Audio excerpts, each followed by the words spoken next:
Can you hear us at home?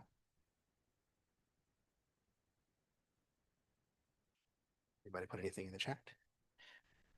Yes. Okay, great. Okay, sorry about that. Welcome, everybody. My name is Craig Slutskin. I'm the president of CEC District 2, and I'm going to call this calendar meeting of CEC2 to order. I'm going to ask the interpreters to make their announcements.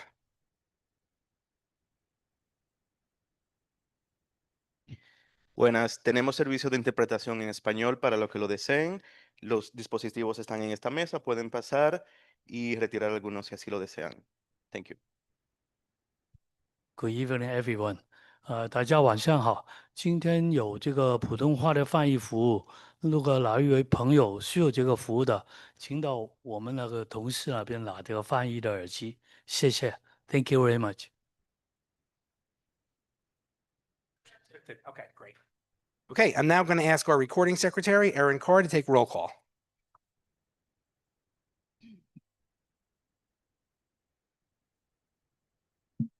Allison Bowen, Gloria Chu, Online. Daniela Egrov, Online. Gavin Healy, Aaron Carr is here, Cody Lindquist is here, Sam Lowe is here, Tal Mazel-Shea is absent, Rustam Mavlanov, Rustam is here, Tamira Reed, Here. Tamira is here, Sabina Serenise. Okay. Craig Slutskin. We have quorum with 7 in person and 3 virtual. And for the record, the 3 who are present virtual did provide documentation to reflect it was extraordinary circumstances, so they are able to vote this evening and participate. Before we begin, I just want to remind everyone that we're all here for the children of District 2. We may have students watching at home. We do have students in attendance tonight. So I'm going to ask all speakers to be mindful of that when speaking up. Reminder that you need to sign up, and we'll put the link in the chat. It's https://bit.ly/CECT2-speakers, and I'll put that in the chat in a moment to sign up for the public speaking session. Per our bylaws, it needs to be within 30 minutes after the meeting start, so we'll say 7:10 tonight. So you need to sign up before 7:10-ish. Before we move on, I do want to take a moment to review how we'll be using the chat tonight. This is the same procedure as last month's meeting, and I think it went well. The chat's going to stay open for most of the meeting. It will be closed during the superintendent's report and during public speaking. Outside of those 2 sections, it will remain available. When the chat is open, we ask everyone to keep comments respectful and focused on the meeting. The chat is public, including to students, so a good guide is to write in a way you'd be comfortable with your own child seeing. You're welcome to raise points or ask questions in the chat. Council members will check it periodically, but our main responsibility is to run the meeting. We won't be watching the chat at every moment, so we may not see things right away. We're trusting everyone to help keep the space constructive. If something crosses the line, such as name calling, profanity, or similar behavior, we may remove someone or close the chat after a warning. Because we're not monitoring continuously, we may not catch issues immediately, and we ask for everybody's patience and understanding. The goal here is to simply keep the meeting running and smoothly for everybody. Council members will not be deliberating in the chat. Those discussions need to happen in the open, where everyone, including those watching on YouTube or attending in person, can follow along. When the chat is closed, participants are still going to be able to message the hosts for technical issue. For example, if the sound is not working. One quick reminder, the most effective way to make your voice heard is by signing up to speak during the public session. The chat is not the official avenue for raising or debating issues. And it isn't part of the public record. If there's a topic that you want the council to address, the public speaking session is the right place to bring it forward. Thank you for helping us keep the meeting respectful and productive. I would also like to welcome back Janie, who is a former CEC2 member. So welcome back to our meeting tonight. She's a former CEC2 D2 parent. So welcome back. Okay, so now we're going to go to the minutes, which have been distributed to council members, and they were posted online as well. Are there any corrections to the minutes?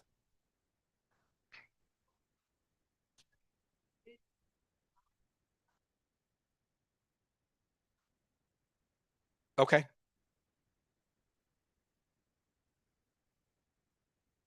No, but we should have it correct in the minutes. So let me just, okay, so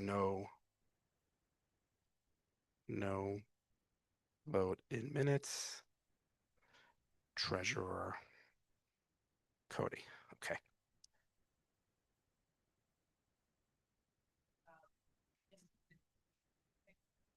Yeah, yeah.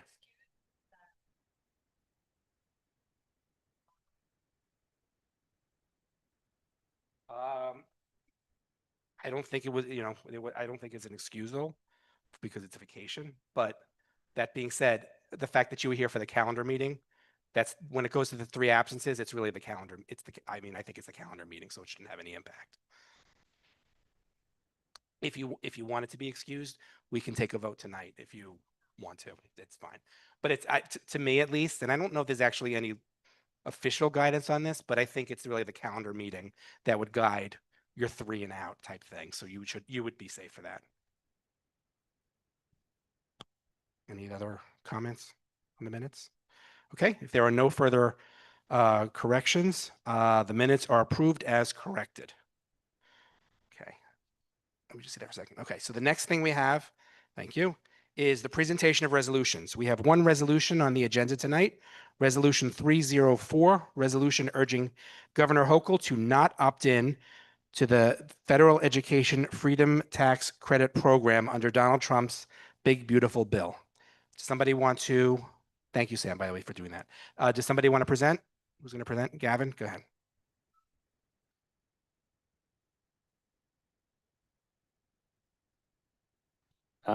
So this, there's a number of different things under this, immense bill, this so-called Big Beautiful Bill. One of these things is a proposed tax credit for people making donations to these organizations that grant scholarships to students at private schools. And it's interesting because, of course, anyone can of course donate to a private school or other charities of their choice. And, if they itemize deductions, get a tax deduction. But this is actually a tax credit. So it's like a dollar for dollar credit of up to $1,700. And under the program, the scholarships, to be eligible for one of these scholarships, you need to come from a family making less than essentially 3 times the area median income, which in New York City is from a family making $312,000 or less. In Westchester County, that's actually about $500,000. So it's not a scholarship program targeted towards like low-income students at all. It's largely for going to benefit upper middle class families. And I think most of this is, I think, set out pretty clearly, pretty explicitly in the resolution itself. Why this is really irresponsible, this tax credit proposal. I would add that it's the one thing that is really alarming to me is the real lack of accountability. There is no metric for success for this program. And there's not really a good way for the federal government to track, how effective this program is, or these dollars, especially because it's, it's money going to these like private schools that don't really have the same accountability that our public schools have. Like, for example, in a CEC like this. What also troubles me is, I think, is that essentially it's writing a blank check. There's no cap on the amount of money that could be, the federal government could be on the hook for under this program. And, as we know, money doesn't grow on trees. And so if the federal government is losing tax revenue in one place, that's money it doesn't have for other things. And we see this in the Big Beautiful Bill, which has, reduced things like SNAP benefits for our neediest families, has reduced funding under the Individuals with Disabilities Act, and other programs. And so it's really hard to put a finger on like how much this program would cost. Would it cost $5 billion? Would it cost $100 billion? Nobody really knows. And so I think that's another disturbing thing, as most of us do, most of us write checks with a specific dollar in mind. We don't, write blank checks. And this, program is one of those things. So for that reason, I think that Governor Hochul should not opt in. In order to participate in a program, states have to opt in. I think that even though there's no city or state tax money going to this program, it's federal money. And, if you are a taxpayer, the bulk of your tax money is going to the federal government. And so we should be, mindful of, economizing, being frugal, and having some guardrails on that, which this program really doesn't. So that's all. Thank you. Thank you.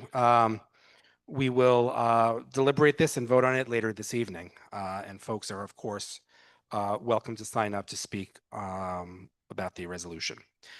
So we're going to start our program presentations tonight. We have two presentations.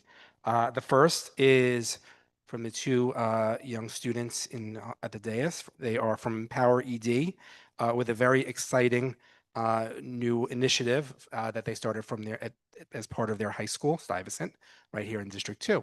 So I'm going to turn it over to two of you, and you can introduce yourselves. And I think you should be able to put your presentation on the screen. And when you're speaking, actually, I'm going to give you, you can either hold this or you can hold that down, the button down, either one. Because I don't have a stand tonight. Just left one, press the left button. And you have to hold it. But you have to hold it down. Yeah, try to- Got it. yeah. Is this working? Okay, that's it. All right.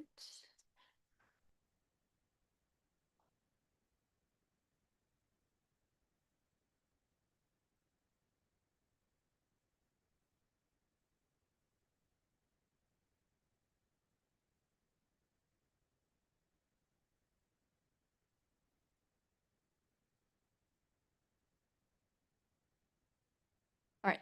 Hi, my name is Emer O'Driscoll, and I am one of the co-founders of Empower Ed. And hi, my name is Gianna Gunther, and we're rising juniors of Stuyvesant High School. And before we talk about our program, Empower Ed, which we've been starting from like freshman year of our high school career, which was already 2 years ago now, I wanted to talk more about why this mission is important to me. First, I moved to New York City the summer of my 8th grade, and I had to navigate the New York City school system while also trying to understand what the heck an SEC2 was, how my schools works, and etc. All these different opportunities available to the students were something that I really couldn't really understand on my own if it wasn't for my mom, who's here with me right now. There was so much information to figure out, and I quickly realized that having someone to help would make a huge difference. I was fortunate enough to find my way throughout all this, but I kept thinking, what about the students who don't have these informations readily available to them? That experience is greatly why I created Empower Ed with Emer, and that's something that I'm really excited to show you guys on what we've created the past 2 years. And also, just for context, I went to elementary school here in District 2, and I live in District 2, so it's great to get in touch with you all in the community. And I also have my mom here, who is a past CECD2 member, so it's great to get in touch with you for our nonprofit. So I think we'll go again and get started. And before we begin as well, thank you so much for listening to us. We really appreciate it. Okay, so more about Empower Ed. We are a student-run organization based at Stuyvesant High School, but we do have tutors and volunteers from other schools helping out. And John and I, as I said this before, we started this in March 2025, so not too long ago, but we have accomplished a lot. And our overall goal in making this nonprofit is to make the complex New York City high school admissions process more accessible and more easy to navigate for underserved students and families who may not otherwise have the resources. And in just a year and a half, our team has grown to over 15 board members. We have also personally trained over the summer 25 tutors for SHSAT prep, and we have gathered over 100 interested students and volunteers to help us with our events. And let me explain what we're actually trying to solve. New York City admissions is complicated. It's not just one thing. There's multiple paths. You can go to charter schools, you can go into the public school system, and then there's a thing about specialized high schools. It's more about interviews, there's lottery numbers, school auditions, essays, there's a number of things that you have to understand. And for a family navigating this, there's just too much to navigate. And here's the problem. Prep programs run $1,000 to $3,000. Admissions counselors cost similar amounts. Not every family can pay that. Some schools have strong counseling programs that help with admissions. Many don't. So what we do is provide free test prep and admissions guidance through school tutors who recently went through this process through Stuyvesant High School. We understand that we're just students, but we're really trying to help and navigate a problem for people. And furthermore into what we provide at Empower Ed, we offer 4 main things. First is tutoring. We run free CECD prep in group sessions where students come weekly and they work through problem sets together and get feedback from our Stuyvesant tutors. And we also offer one-on-one sessions where students can focus on more specific areas and more specific focus where they need more help. And the overall idea is to just build skills while also reducing their test anxiety for the tests in October, November of this year. And secondly, we also provide seminars outside of our tutoring. So we host monthly workshops for 8th graders on different topics, whether it's performing arts auditions or how to write essays, interview prep, or school research to find the right fit. And these are for families who don't necessarily need ongoing tutoring, but they just want guidance and key decision points to the process. And thirdly, we offer mentorship. So we actually pair middle schoolers with Stuyvesant students who had just gone through the process themselves not too long ago, which is just more about peer advice. So this is designed for a younger student to ask their mentor about their experience, like what surprised them or what they wish they known when they were going through the process. And fourth is partnerships. So we work with schools, nonprofits, libraries, parent associations, etc. And these partnerships are how we reach students beyond Stuyvesant and help people on a greater scale.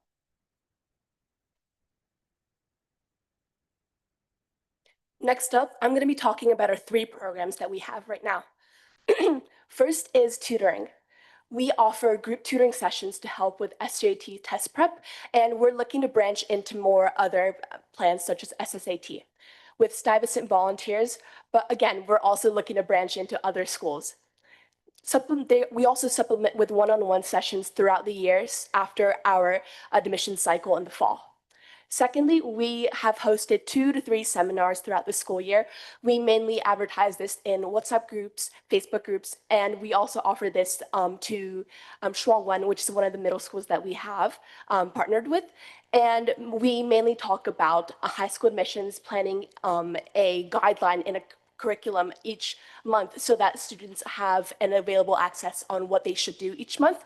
We're also looking into helping with LaGuardia admissions and also other high school application information such as interviews and essays.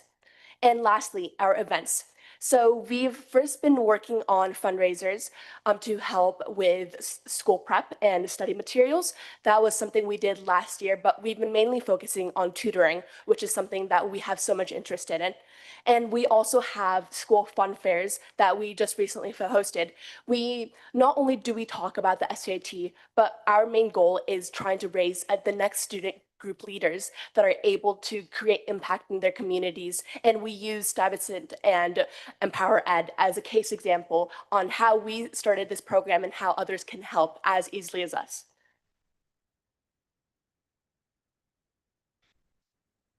So, fun statistics. So we're gonna be talking about Empower Ed and what things we've done. So, we've had over 100 interested members in the past 2 years, whether that be school students, whether that be parents, whether that be students. We mainly have them invest in our events and also our tutoring. We've now had around 16 tutors recruited. Now this summer it's 25, and we personally trained them through Empower Ed. Some, they have no experience at all in tutoring, but we make it our goal to have them readily and to par so that they're able to help. And we now have a goal of 20 to 30 tutors that are readily accessible for our one-on-one online tutors, as well as in-person tutoring.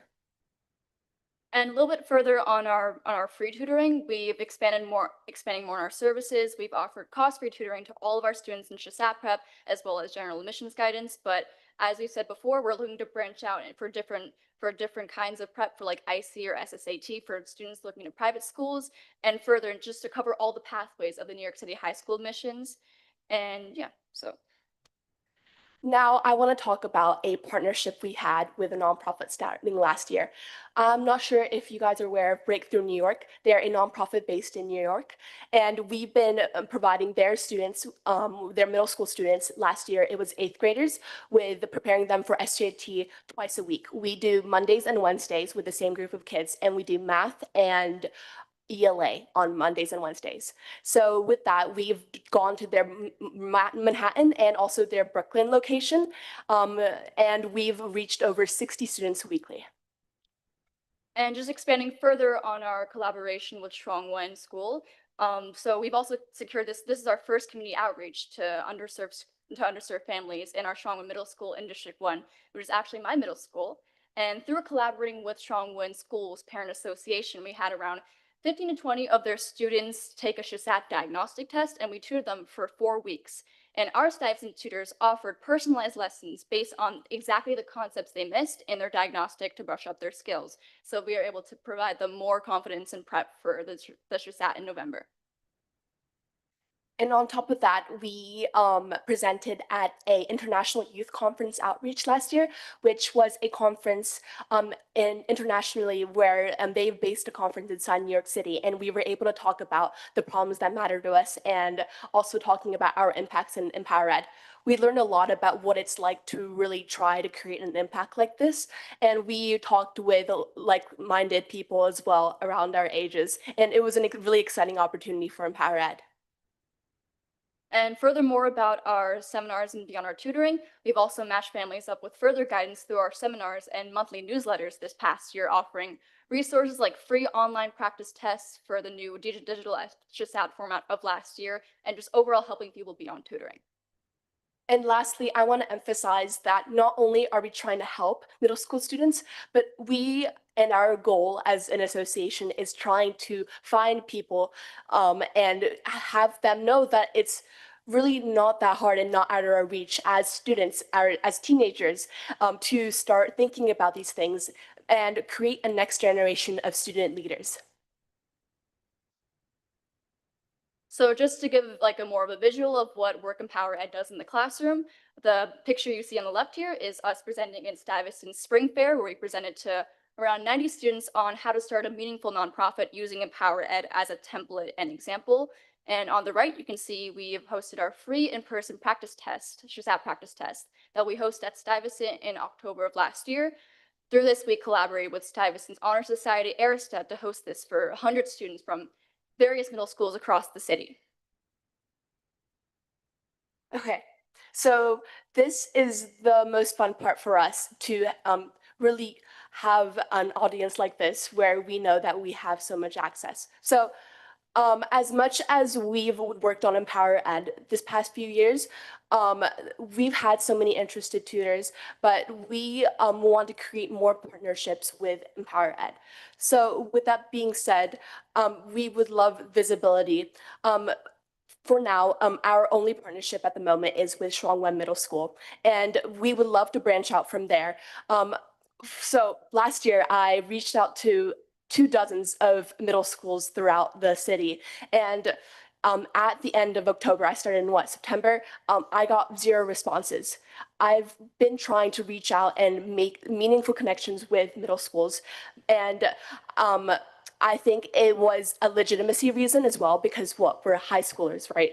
But I want people to know that we're really serious and we have so many kids, and your guys' help to make us a visible association would really help. Secondly, we would love the opportunity to work with partners, especially adults who have experience in this. If you know schools, nonprofits, parent groups, and also that help middle school students, we would love the introduction. We want to build more partnerships like Breakthrough New York, where we're able to access more students with adult guidance. And lastly, our main need, recruiting tutors that are also very passionate in helping. Our capacity is limited by how many students we have. And if you know any high school students, not even inside Stuyvesant, but we're looking to host many people, we would love the introduction as well. You can send them our way and we'll tutor them, even no experience at all. It makes a direct impact, and also we would love that for them. Okay, thank you so much for listening to our presentation and for your time today. So over on this side, you can see on our left is more of our contact information, and we have 2 QR codes over here. On the one on the top is our interest form, if any of you guys want to fill out a form and stay in contact with us. And on the bottom, is a QR code linking you to our website, so you can find out more about us and our emails.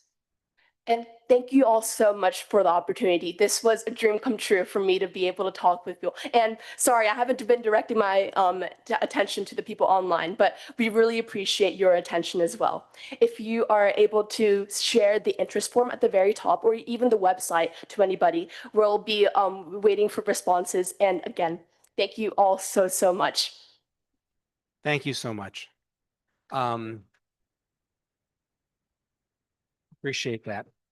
So we'll, with your permission, we'll put this on our website, this presentation on our website, because I have a copy of it. That would so be we can do amazing. that. Thank you so much. And in terms of connecting to District 2 schools, that gentleman over there, his name is Kelly McGuire. He's the superintendent. So he oversees all District 2 middle schools and elementary schools. So he can connect you. You should, after you're done, you can take him aside and talk to him for a few minutes and make that connection.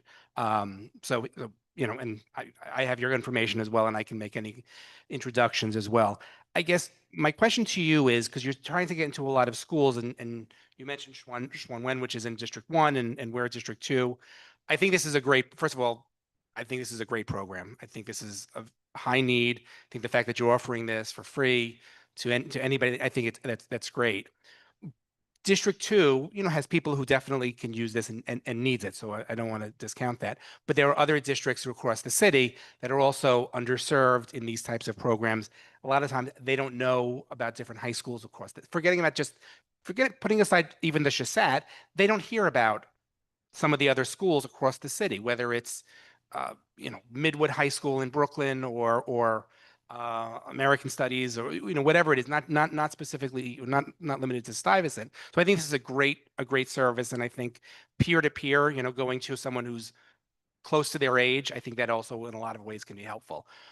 Are there specific districts or areas, you may not know the districts, but areas in the city that you are targeting, or are you just any district you'll take? Because I think, and I mentioned this to you in one of my emails, I can connect you to most of the CEC presidents. There's, you know, CECs are serve different neighborhoods across the city. CEC 15 is Park Slope, 3 is Upper West Side in Harlem, etc. So I can connect you to most of the other CECs. That's not a difficult thing. I know, as I told you, I know most of them. Some of them actually even like me. But is there specific areas or districts that you're looking to target that, you know, are your target audience, or is it just anybody and you'll want to meet anybody who you can meet? Because the CECs can also get you into schools as well if they think there's need in that district. And thank you so much. At the moment, I think when we first started this program, we didn't realize, well, humbly speaking, we didn't realize how big of something like this could grow to. Correct. And if that were to be an opportunity, I just want to help whoever wants help.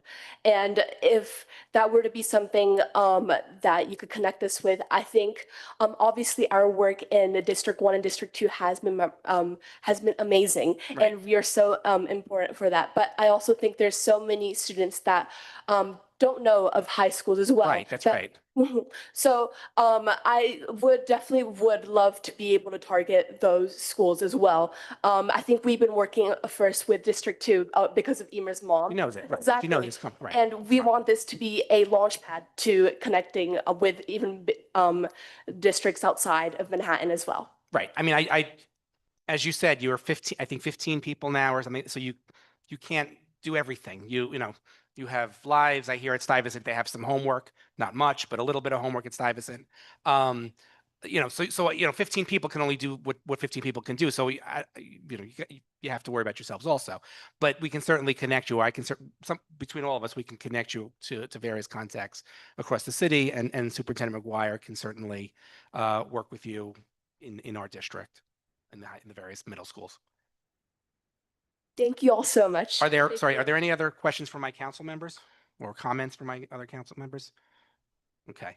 I do have one message. Mrs. Shannon could not be here. Ms. Shannon could not be here tonight. She's very sad that your principal, she's very sad that she couldn't be here, but she wanted me to tell you, she's very proud of you. She saw the presentation and she is extremely proud of you. And she knew that you will do great things. And this is just your first step. So just wanted to let you know that she did ask me to give you that message. Spoke to her earlier today. Thank you so much. Thank you so much. Thank you for coming. Okay. Okay. Moving along. See, they're already making a connection. Okay, so I don't know if Travanda is on yet. I know I saw. It's actually just me, Oh, just gonna Travanda. be you tonight? Okay. Yes, yes. Well, it's never just you. It's going to be you, not just you. So Leanna from the Division of Enrollment is on tonight. We had enrollment was here. The Division of Enrollment was here a few months ago. We had many questions, and the results on the middle school application process had just come out, or I think it was around the time. So they didn't have all the answers just yet. They were also very busy, in fairness, dealing with middle school and high school and G&T and 3K and pre-K and now 2K enrollment. So they were very busy over the past few months. They promised they would come back. We had submitted a number of questions. Council members had submitted questions over to them. They promised they would come back, and Leanna is here tonight to respond.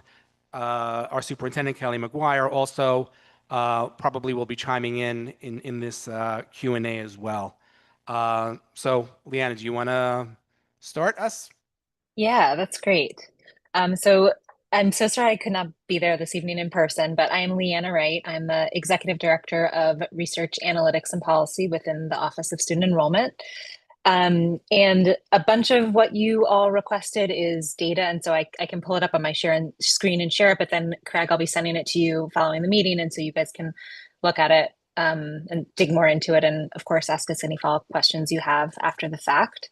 And then I'll kind of talk through some questions as well. So I am going to share my screen to start.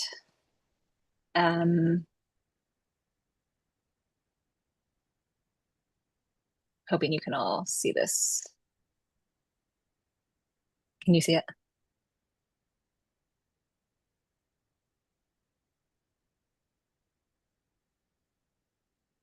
Can you make it a little larger because Yes, by reading yes. glasses without And I will send this Oh. afterwards, but is this somewhat readable? Probably not from so far away, huh? as good as it's going to be.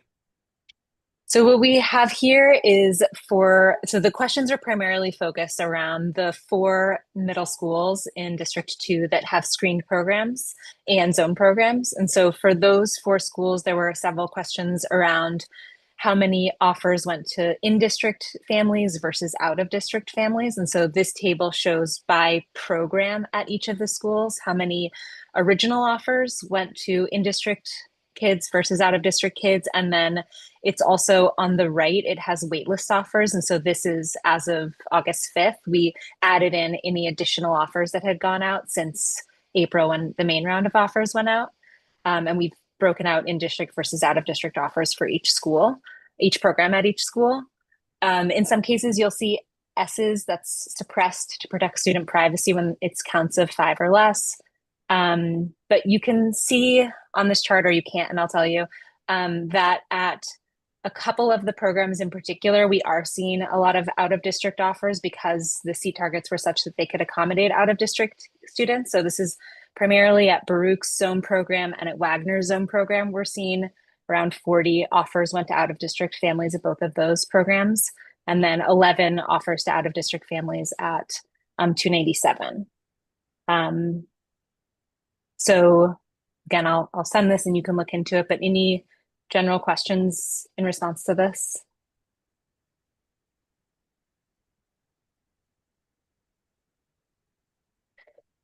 Do you have the information as to what the cutoff, and maybe Kelly, you have this information, what the cutoff score was for each of the 4 screened programs this year?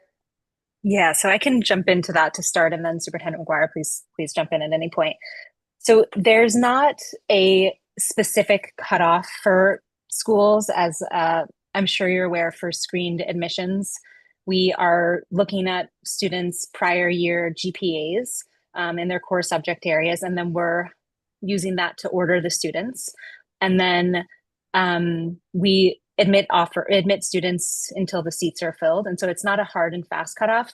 And in fact, our legal team has said that we're not allowed to show the GPA for the lowest admitted student to protect student privacy, so that someone couldn't identify why a kid did or did not get in. So we can't share that exact thing, but I will say that these cutoffs, as they end up being, vary from year to year for in-district versus out-of-district, in-district versus out-of-district applicants, for general education students and students with disabilities. And it's a moving target depending on the number of applicants to each program and the number of seats available for each program. What I can say is that out-of-district students are only considered for a seat after all in-district applicants have been accommodated. So in the past 2 years since we instituted this program in District 2 for screened admissions, we've been provided guidance on what the cutoffs were at these CEC District 2 meetings by school. And we were provided that information in terms of the approximate GPA for Wagner, for Baruch, for Sun Yat-sen, and for Morton Street. So I feel like this is a real step back in terms of transparency for parents to understand how the admission process is applying to their children. You know, if you look at, as a parent, and you don't understand whether or not your child has a shot at this school with a 3.3, a 3.5, a 3.7. I understand you're saying it's an average of their core subjects, but I think it's very important for parents to understand when they're ranking these screen schools if they even have a shot at them. So I think this is twofold. One, this information is very important for parents in planning. And second, this is a real step back in terms of transparency on the screened process. Okay. Yeah, go. I can just chime in a little bit. If there were data, and I might have even been the one who shared some of those, it was always general data. It wasn't this was the cutoff score for each of the 4 schools and how they went from school to school. I will say that if families, we know that the screen programs and all of the principals who are leading tours and talking with their prospective students about screen programs, they all talk about it in the same way. They say that the curriculum is accelerated. At times, the curriculum is a year above grade level. If families feel like that is an appropriate program for their child to apply to, then they should apply. And while every single year there is a ranking of top to bottom, that's the way that admissions to screen programs go. They rank the highest GPA down to the lowest GPA for everybody who's applied. And the schools have to fill the sections that they have. It varies from year to year. And you can see, and I think you can understand that if I'm sitting next to a student and they say that they didn't apply, or that they did apply to the program that they didn't get in, and another student says that they did get in, and if we published the exact score, that would, as Leanna is talking about here, that would reveal what the GPA was of other students. So, students who are in these programs are students who have been academically successful in elementary schools. The parents of these students are students who feel like they can keep up with the accelerated coursework. And so I don't know actually what the publication of the actual score, if it necessarily matters in this case. I don't think it's the actual score. I don't think we need to know that it was like a 3.65, but I think it would be very helpful for parents as guidance, because there was a discrepancy between what GPA, if you want to call it that, or average score for getting into the Morton Street and the Sun Yat-sen program in the past was compared to Baruch and Wagner. And I know in the past, we talked about it being around 3.7 for Baruch and Wagner, and lower than that, I think closer to 3.3 or 3.4 for Morton Street and for Sun Yat-sen. And I think it's really important that we continue to share that information with parents, because, for people who don't get a very good lottery number and maybe considering whether or not they even stay in the system, they need to know that there's an access point for accelerated education for their children, or no, that there's not? I mean, and I'm comfortable saying that those numbers are still pretty consistent, but in terms of a published number coming from the Office of Enrollment or a hard and fast number for admissions, that's not something that we can provide, but we can say that, yes, the GPAs for each of the 4 schools are a bit different. They are higher currently for Wagner and Baruch. But again, I think that the real answer to this is going to lie in whether or not the student feels or that the family feels that the student can, do well in an accelerated curriculum. So are we capping the number of students in the accelerated programs at each of these schools based on a set number of seats that each principal decides, and then going down that far into the admissions? Or are we choosing first where the cutoff's going to be and then using that to determine the number of seats at each school? Yeah, we always work closely with the principal and the superintendent to set the seat targets for each program in advance. And then depending on the applicant pool and how many seats are available, we go down until we have filled all the seats. So a couple things. First, I think your description of what you the way you presented it last year, it wasn't 3.62. I think it was you, Superintendent McGuire, but I don't think you gave a hard and And now fast. the legal department of the But- will be after me. But I don't that's think okay, you yeah. did not give a hard and fast. No, I think it was like you said, it's like around. I think that's my recollection, although I'm getting older and who knows what my memory is. But I said something like that, yes. But is there any instance let's say we'll take, because there's not a lot of permutations of the grade point average. It's 4 grades and it's 1, 2, or 3, and 4. So you can't have like 3.621 and he has 3.713. There's not a lot of differences. It's like 3.375. Let's say, I'll just take an example. Russ and I both are applying to the Wagner Screen program, and Russ and I both have a 3.75 GPA, which in theory should get us in. Maybe, maybe not, but let's just say it does for argument's sake.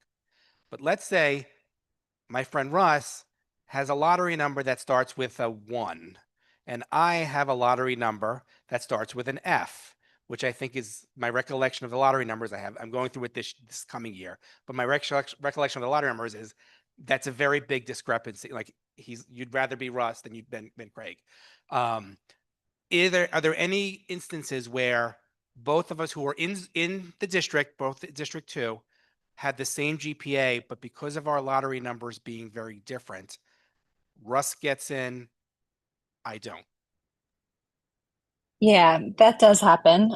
So we looked at, again, this varies depending on who you are, what year it is, and if you're in district or out of district or whatever, as you said. But this year we looked and we saw at Baruch, there were 22 applicants who had the same GPA as a student who did get in, but because of their lottery number did not get in. There were less than 5 students in similar situations across the other 3 screened programs. So did they get waitlisted? And then do you know, without revealing any confidential information, obviously, but I'm assuming that those students were Yep. waitlisted and presumably got in, and they got in before an out of District 2 student would get in. They all were automatically added to the wait list. I can't share individual Understood. information I don't about, ex- but yeah, but I don't they expect it. if the school had made any wait list offers, they would have been at the very top. Would have been at the top. Yeah. So would students who are out of district with a higher GPA get in ahead of in-district students, like those 22 students we're talking about who had a tied GPA? No, the priority goes to in-district students first, always in GPA order, and then only after they've been accommodated would it look to out-of-district students.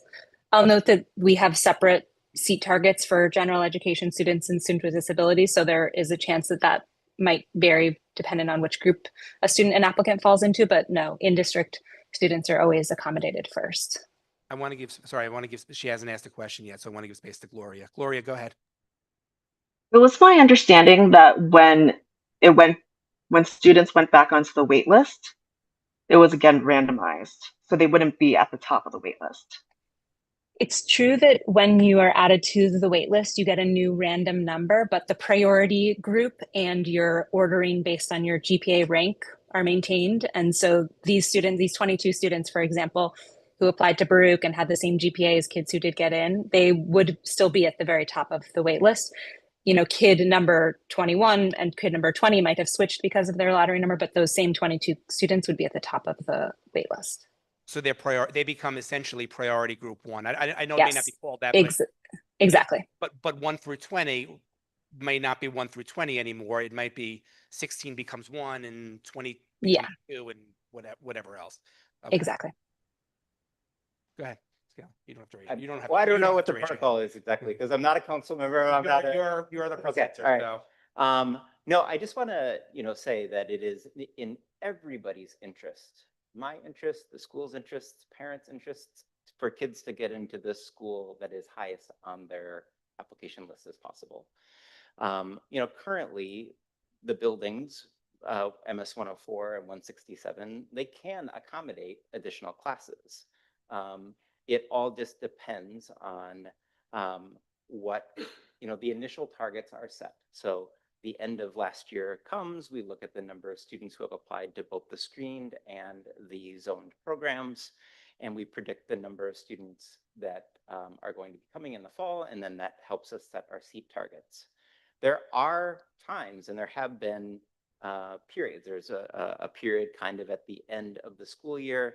There's another period that happens. This is just very fuzzy. This isn't like daily timeline or anything like that. But there's a period that also happens toward the end of the summer where a principal might call me and say, we have a bunch of kids on the zoned wait list. They have very high GPAs, and they're on the screened wait list. We would like to offer another section of screened programs. That does happen at some intermittent periods.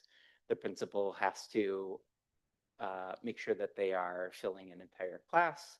The principal has to make sure that they can hire a high quality teacher for the program. The principal has to make sure that these are students based on their academic profiles who they think are going to do well in a screen program. But it's not necessarily like hard and fast. We might start the year with a projected number of sections in both the zoned and screen programs, but that has flexed at different times. Just like, several years back, we added an additional section of gifted and talented at PS 130 because there was a high need for that at the school. So I have the metric that I think is most important in the enrollment process is increasing the percentage of students who earn a seat at their highest ranked school.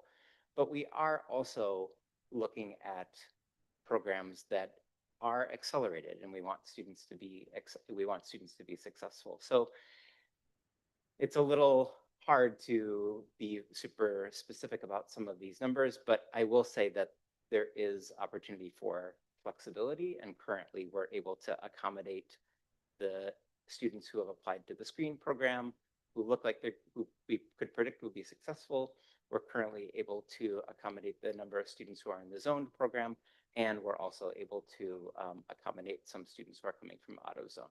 And if that ever changes, then we would, adjust the number of kids who are coming from auto zone. I think that's right, Leanna. Yeah. Yeah, exactly. And you did in one of the schools add a section in the program. We did based upon demand. Yes. You at one of the schools you did actually add at least in one of the schools you added a section. Yes, at 75 Morton. Correct. Two sections of sixth grade screening program. Yeah. And to Kelly's last point, I just know this was another question around how many students did receive a top choice in District 2. So this year, and this is posted on our website now, which I'll share the link along to, but 89% of District 2 residents received an offer to one of their top 3 choices, and 96% received an offer to one of their top 5 choices. We have seen about 500 waitlist offers have been extended among District 2 schools since offers went out, but but we don't see like a significant change in the percent of students who have gotten to a top choice since then, but that's also a little hard to track because of the fact that once you're on wait lists, you're not prioritizing your lists in the same way as the main round application, but we continue to expect to see some more waitlist movement from now until the beginning of the school year. I'll also just note, I'm so sorry to say this, but I have a very hard stop at 7:30 to jump to another meeting. So I can share my screen and share the rest of the data if that's helpful right now. It's a lot of data, this piece, and this piece I imagine you'll much prefer to look at later. And digest. Because it's about the demographic breakdowns of students. And so we have, for the same 4 schools, we have the gender breakdown among students who received offers for the past 3 years, which interestingly enough, the district definitely skews a bit male, which is interesting. The L status breakdown among students who received offers, the GE SWID split, the FRL eligible versus not FRL eligible split, and this table, which I'm sure you can't read at all, is the racial demographic split among students who have received offers for the past 3 years. So this I'll be sharing along after the meeting. In this last page, I see offers, okay, zone priority and screen. Okay, so you have both. Yep. Okay, so you can tell the differentiation between them. Exactly. And I think there may have been a question around enrollment, but also just so you know, we track who receives offers to the programs once they're enrolled because of the nuance that Kelly explained. And in programming, we only track the demographics of who receives offers because once they're enrolled, they're kind of just enrolled in the school and it's harder to differentiate what program they're in from our vantage point. Okay, so you'll send that over and we'll I will send that right now to you, Craig. Yeah. Yeah, and I'll forward it immediately. As soon as the meeting's over, I'll forward it to the rest And if there are any more questions, we're definitely happy to come back. I'm sorry to have to cut my portion of it short. That's fine. I totally get it. You have one more question. Wait, because other people, does anybody else have a question that they'd like to, because you've asked a lot of questions, want to be fair to other folks. Does anybody have any other questions before I give it back to Allison? I don't see anybody. Hold on, let me look at the online. Okay, go ahead, Allison. One of the things that parents perennially ask for is regarding the 4 previously screened schools to get more admissions information about those schools in terms of their likelihood of acceptance. And those are Lab, Salk, Eastside, Middle, and Clinton, which are the 4 highest demand middle schools in our district and consistently have wait lists of 200 to 400 students. One of the things that I hear is that parents would like to understand what is essentially the lowest lottery number in this year and in the past couple of years that has gained admittance to these schools, both for students with disability and for general ed, and then as a subsector of both of those categories of diversity and admissions. So essentially 4 numbers for each of those 4 schools so that parents have a real understanding of what their likelihood of getting one of their top choices are. Now, I understand you said that a very high percentage of families get their top choices, but I also think that that doesn't really show the fact that parents change their selections based on what they think they can get into. I mean, how many people are really ranking Nest and Anderson, even if those are the schools they want, which may put their real 3rd choice school as their now top choice school due to realism about their lottery number. So can you speak to whether or not we can get access as parents to the information on those schools? Yeah, I'll answer that before I hop. One thing I'll say is especially now that we allow families to list an unlimited number of choices on their application, we highly recommend students add any program they want to be considered for to their application, just because the school is like, kind of your 3rd choice, it might be your 1st choice, but you're still actually really considered for your first 2 choices. And we would strongly encourage all families to list any program they want to go to on their application. It doesn't hurt you at all. Kind of similar to what I said before around sharing GPA, our legal team has said that we cannot share lottery numbers for individual students. We've had several requests for information like this, and unfortunately, we can't share it. What we do have on our website in My Schools is we show the number of applicants within each of the subgroups that you mentioned, the DIA students, the gen ed students, the SWID students, and what total number applied and what % got in, which I think helps at least. And I also, some of you are probably familiar with the new functionality that we've put out for high school admissions, which shows individual students, their likelihood of receiving offers, and that incorporates students' individual lottery numbers into the calculation. And we are working towards a similar thing for middle school eventually. We just haven't figured out exactly how to incorporate sibling priority into that. But I think that's our goal, would be to achieve something more tailored to individual families like that, rather than risk the privacy protections by publicly sharing lottery numbers of students who received the last offer. But that predictive tool won't be for this year. It won't be for this year, unfortunately. I'm sorry. We are working towards it, though. Okay, that's fine. Okay. No, it's a lot of technical, and I get it. I get it. There is someone who does an outside survey for what Allison wants to do. Yes. Anecdotal, that's Yes. it's what it is. But people should be aware that it is available in District 2 for middle schools and high schools. I think she does it for the whole city, right? Mhm. Okay. Okay. Well, it's 7:31, I think. 7:33. So I know you have to go. We'll schedule a time for you to come back either next month or in October. I'll work with you and Travonda, and I'll forward the information to the rest of the council. Great. Thank you so much for having me. I appreciate it. Thank you so much. I appreciate you coming tonight. Thank you. Bye. Thank you, everybody, and thank you, everybody that's leaving. Okay. Okay. Let me just moving along. Well, thank you to the council for your questions. I don't know if she sent it. As soon as I get it, I'll forward it to all of you, and I will get her back. Okay. I had my report in here, so give me 1 second.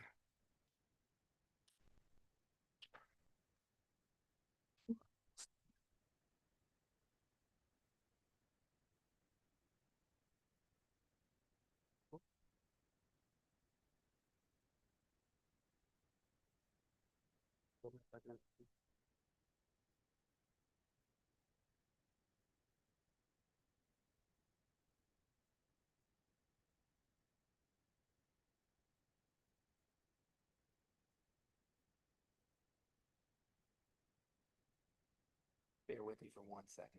I am sorry.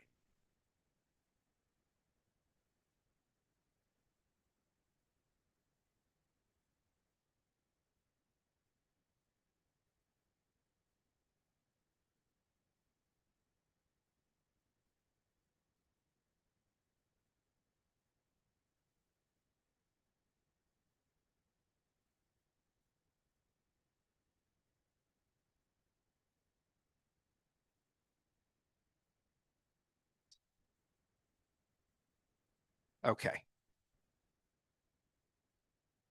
That's why it's in the back here. Okay, so I want to, again, good evening to everybody.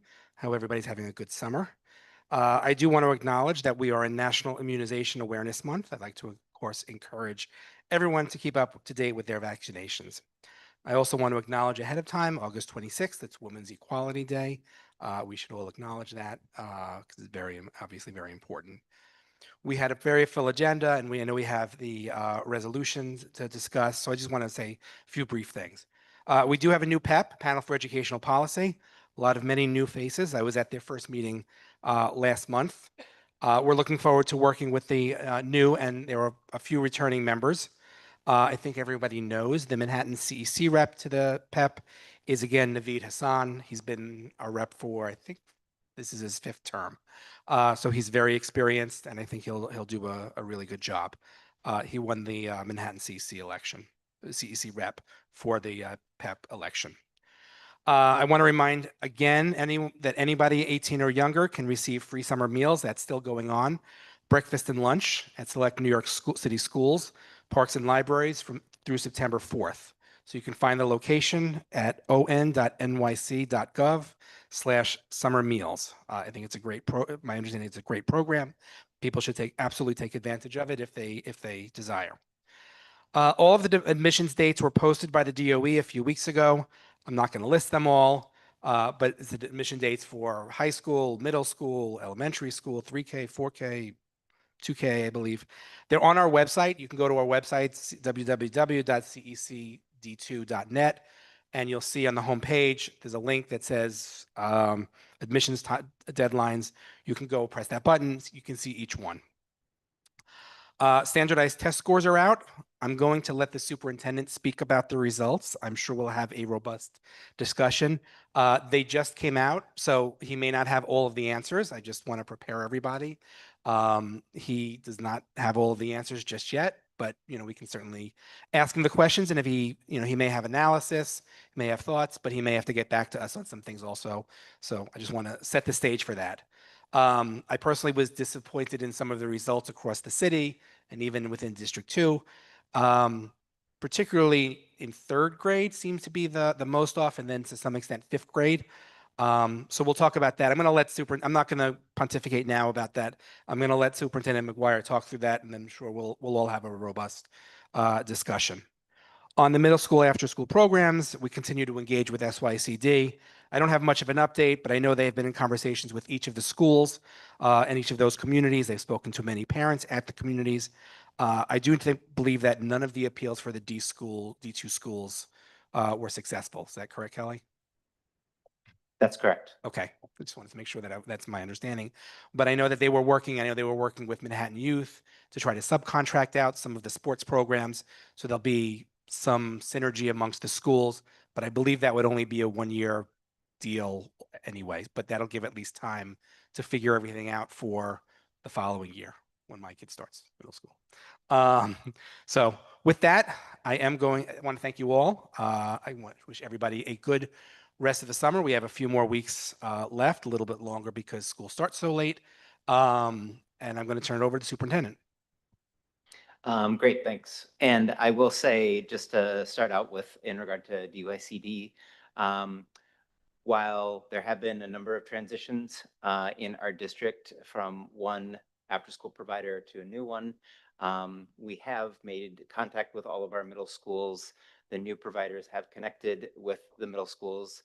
The new providers are taking some good steps that we think are important in order to maintain continuity. In some cases, they've hired the site director from the previous organization to help run the program in the new organization. We have also reached out to each of the schools just to confirm that they are ready to go. I believe it is September 13th that families can anticipate as being the first day of after school for the coming year. That's the following Monday. So 14th, I don't know. It's the Monday after we start school that after school programs will begin in middle school. So we are disappointed in the number of appeals or the appeals that we received, but we are moving forward, and our principals yet again have done a great job, I think, of making sure that their schools are going to be ready for the fall. So thanks for the opportunity just to share that for a second. I do want to just share a few things. Summer Rising is wrapping up this week in elementary schools. Last week wrapped up in middle schools. A couple of years ago, when we expanded after school the summer programs, there was a increase in the way in which we were as a system supporting Summer Rising, but it's still a lot of work. And in some cases, principals were really excited to run the program. In other cases, they had other ideas about running the program. For a really long time, for over a decade, summer school was held in the same two schools. And I always vowed that if I had the opportunity to move a summer program around a little bit, just in terms of trying to be equitable about which buildings had access to summer, that we would do that. And so for the past few years, there have been some repeats for sure, but we have been moving Summer Rising around, maintaining the same geographic area. But we look forward to continuing to provide a really good program for kids. And just a big thank you to all of the principals who ran programs in these schools, as well as the assistant principals who ran programs. Lots of happy kids and lots of good things happening across our Summer Rising programs. All right, so the New York State exams. And I will say that this is not a deep analysis of the New York State exams, and that's for a couple of reasons. And I'm very happy to try and answer any kind of question that I can answer in regard to District 2 performance. Craig, you mentioned that you were disappointed, and I was too. And I think that where we are at as a system is that we have some real questions about what has been happening with these New York State exams over the past few years. If you read the media on this, there are economists and statisticians who are a bit concerned about the reliability of an exam that does fluctuate quite a bit. I am not saying that as a system we are not listening and looking at these state exam scores closely. We think that there's always something to learn from a new exam that is issued. We think there's always something to learn in regard to the way that the exams are constructed.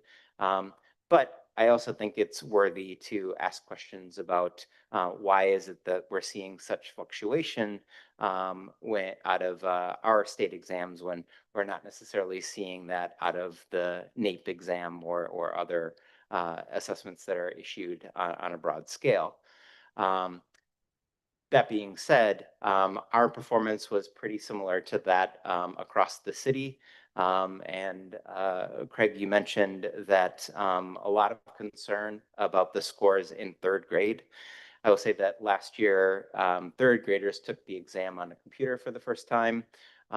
We have seen that over the past couple of years when we've added a new grade to those who are taking computer-based, engaged in computer-based testing, that we see that the scores seem to be impacted a bit by that change in test environment but that was significant in our district as well.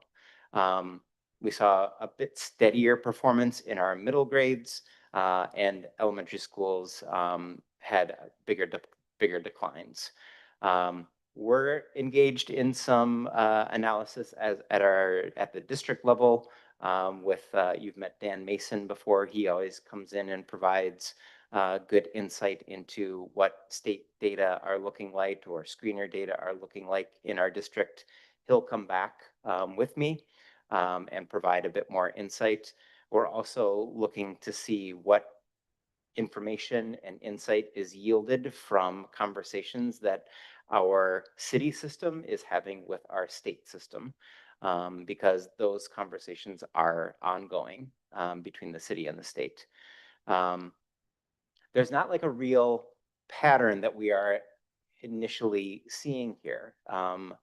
There are more kids who are proficient that are remaining proficient. There are a number of students who did not necessarily score a 3 or a 4 that remained as below or far below the expectations.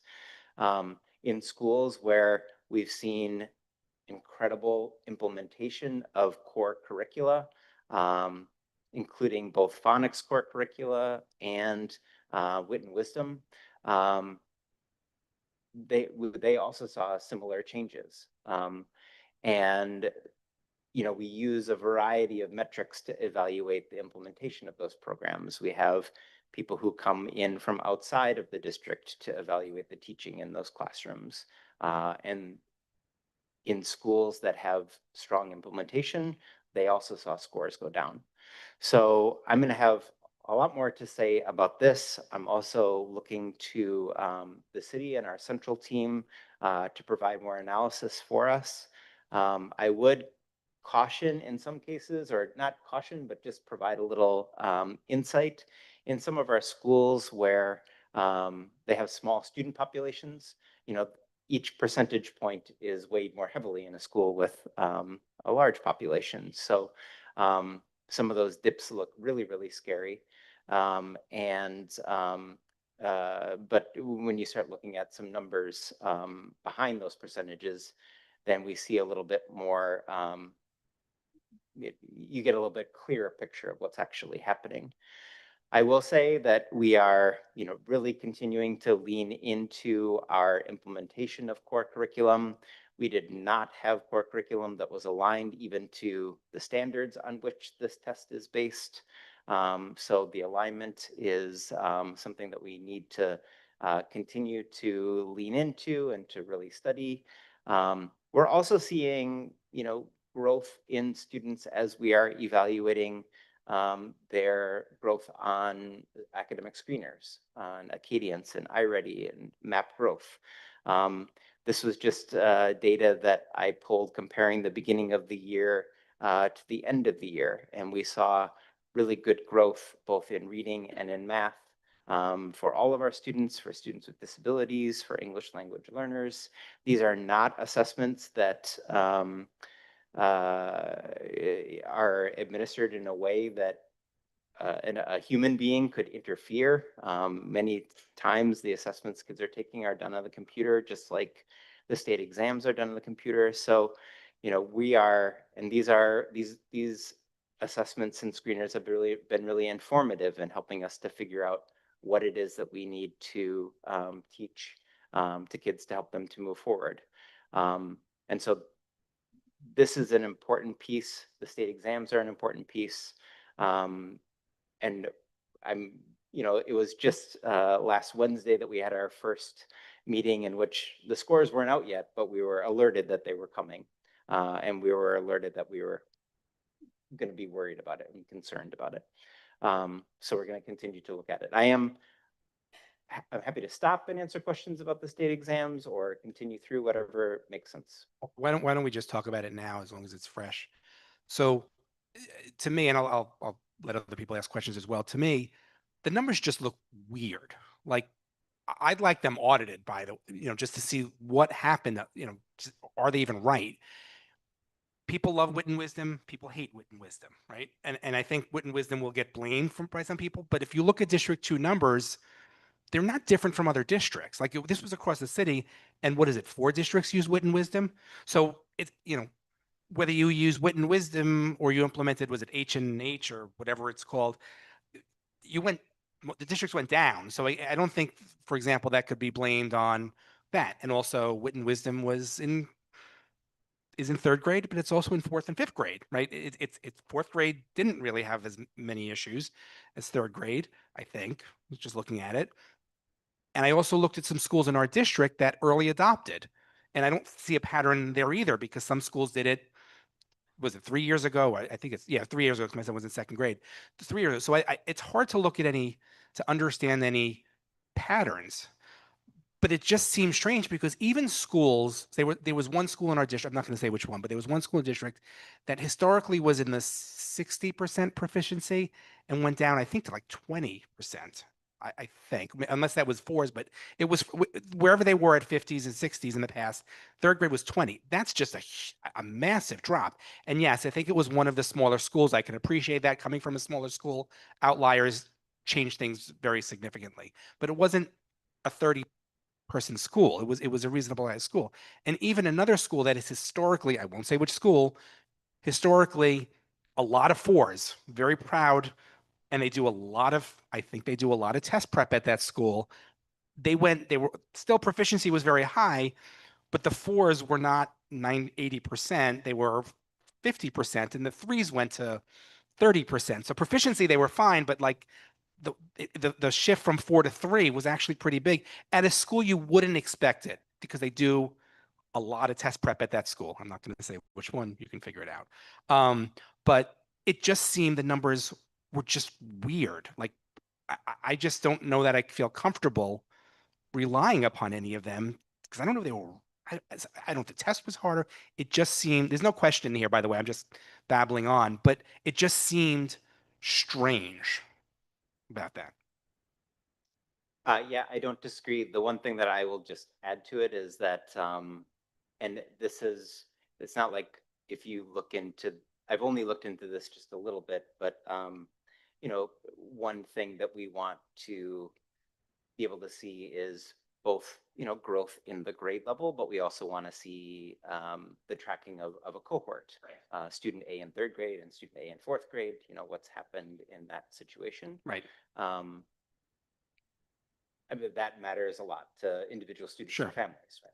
But teachers, you can't see, and I say you, teachers, they don't see like Sam's kid, they don't see their test and they say what they got wrong, right? They just see the score, right? Like the teacher can't, Sam's kid is going into 5th grade. I was like, my kid's going into 5th grade. I don't think the 5th grade teacher can see what my son did, got right or wrong on the No, test. they can see Just the score. They can see the score, but there also is an item skill analysis that Okay. you can look at for the school and for a class. So Okay. you can say, like, did the class do well on number Right, like, three? was this- And then if you look back at the exam, you know what number 3 is, and that helps. When you do that, do you look at trends from teachers? Let's say the skill level of the for a teacher needs improving. We'll just say it nicely. Needs improving year after year after year after year. Can you tell that this is a teacher who, at least for this purpose of the test, you can not think the test means anything? That's fine. That's everybody's right. But at least for this test, their children seem to have a problem their students seem to have a problem every year. Yeah, whether it's the state exams or Other screeners or increasingly useful, the screener. Right. Understood. Right. We do look at Okay. performance of students in individual teachers' classrooms. Yeah, go ahead, please. I guess I've been seeing all this stuff about New York City, but how did the rest of the state do? Is it the same? Is it mapping? Badly. I mean, similarly, yeah. We're not an outlier. Sorry, can I just make a comment on this? I think the state, similar with New York City, like there was a big increase last year and now a decrease this year. And so I think it's following the same pattern than the city, which again, I think it, as Craig is saying, it raises a number of questions about, how reliable this last 2-year data it is. So and maybe you'll talk about this in a moment, but the school survey results also came out today. And if you look at the school survey, you can see that, under my child is progressing in reading the way I would expect, 93% of families said yes, and my child is progressing in math the way I would expect, 92% of families said yes. That's citywide. But we see also citywide this drop in these scores. And so I wonder if there's any discussion about, like, how do you reconcile, like, people's actual, like, experience looking at their kids and saying, like, they seem to be doing okay, and then this test result. I gather the answer might be different if you surveyed them I'm today. gonna say, I hope that, yes, it's a long year before the exam is, or the assessment is, or the survey is administered again. But yeah, I agree. That is, that's a challenge here too. Yeah. I mean, your timing of doing the survey is very convenient. It's not you, it's, but, and then I want to get to Tam. I think I trust the survey more than I trust this exam.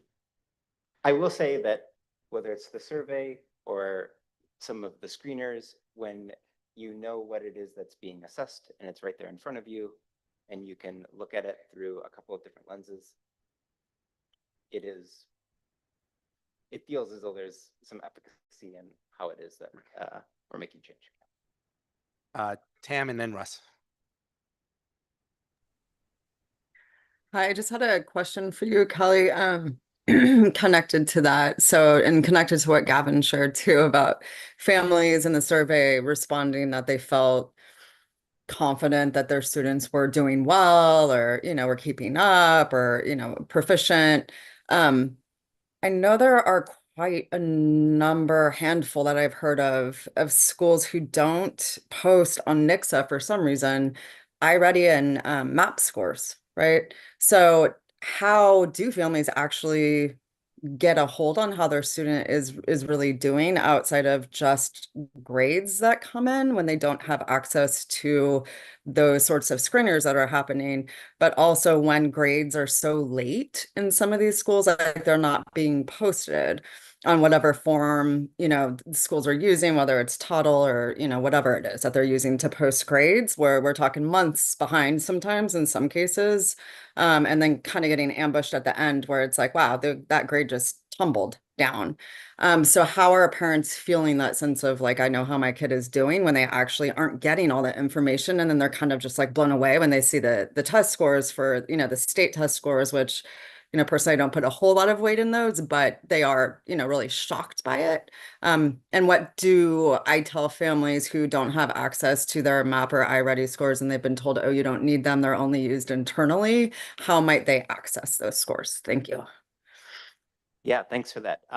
The scores from screeners are supposed to be linked to the NICSA account.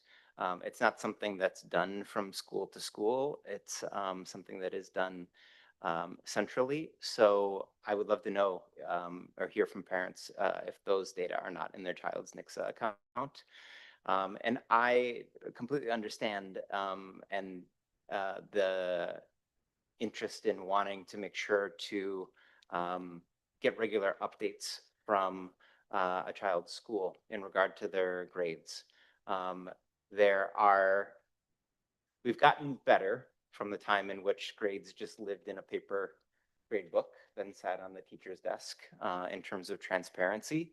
But we need to do more in terms of providing more information to families around students' performance, both on the academic screeners as well as on grades. Many schools are now using an online grading program. And having been a principal that used an online grading program, it is complicated, not necessarily the actual mechanics of it. But there are some complicated things to navigate and negotiate. Creating a grading policy is a tricky and tough thing. But I don't disagree with you that families should not be surprised when they receive their child's report card. Early in the year, this past year, we had a few principals who routinely provide not just course grades, but take another step to issue outcomes from beginning of the year, middle and end of year screeners. That is something that what we started standardizing at last year. We didn't get to standardization last year, but it's something that we are looking to do this year for sure.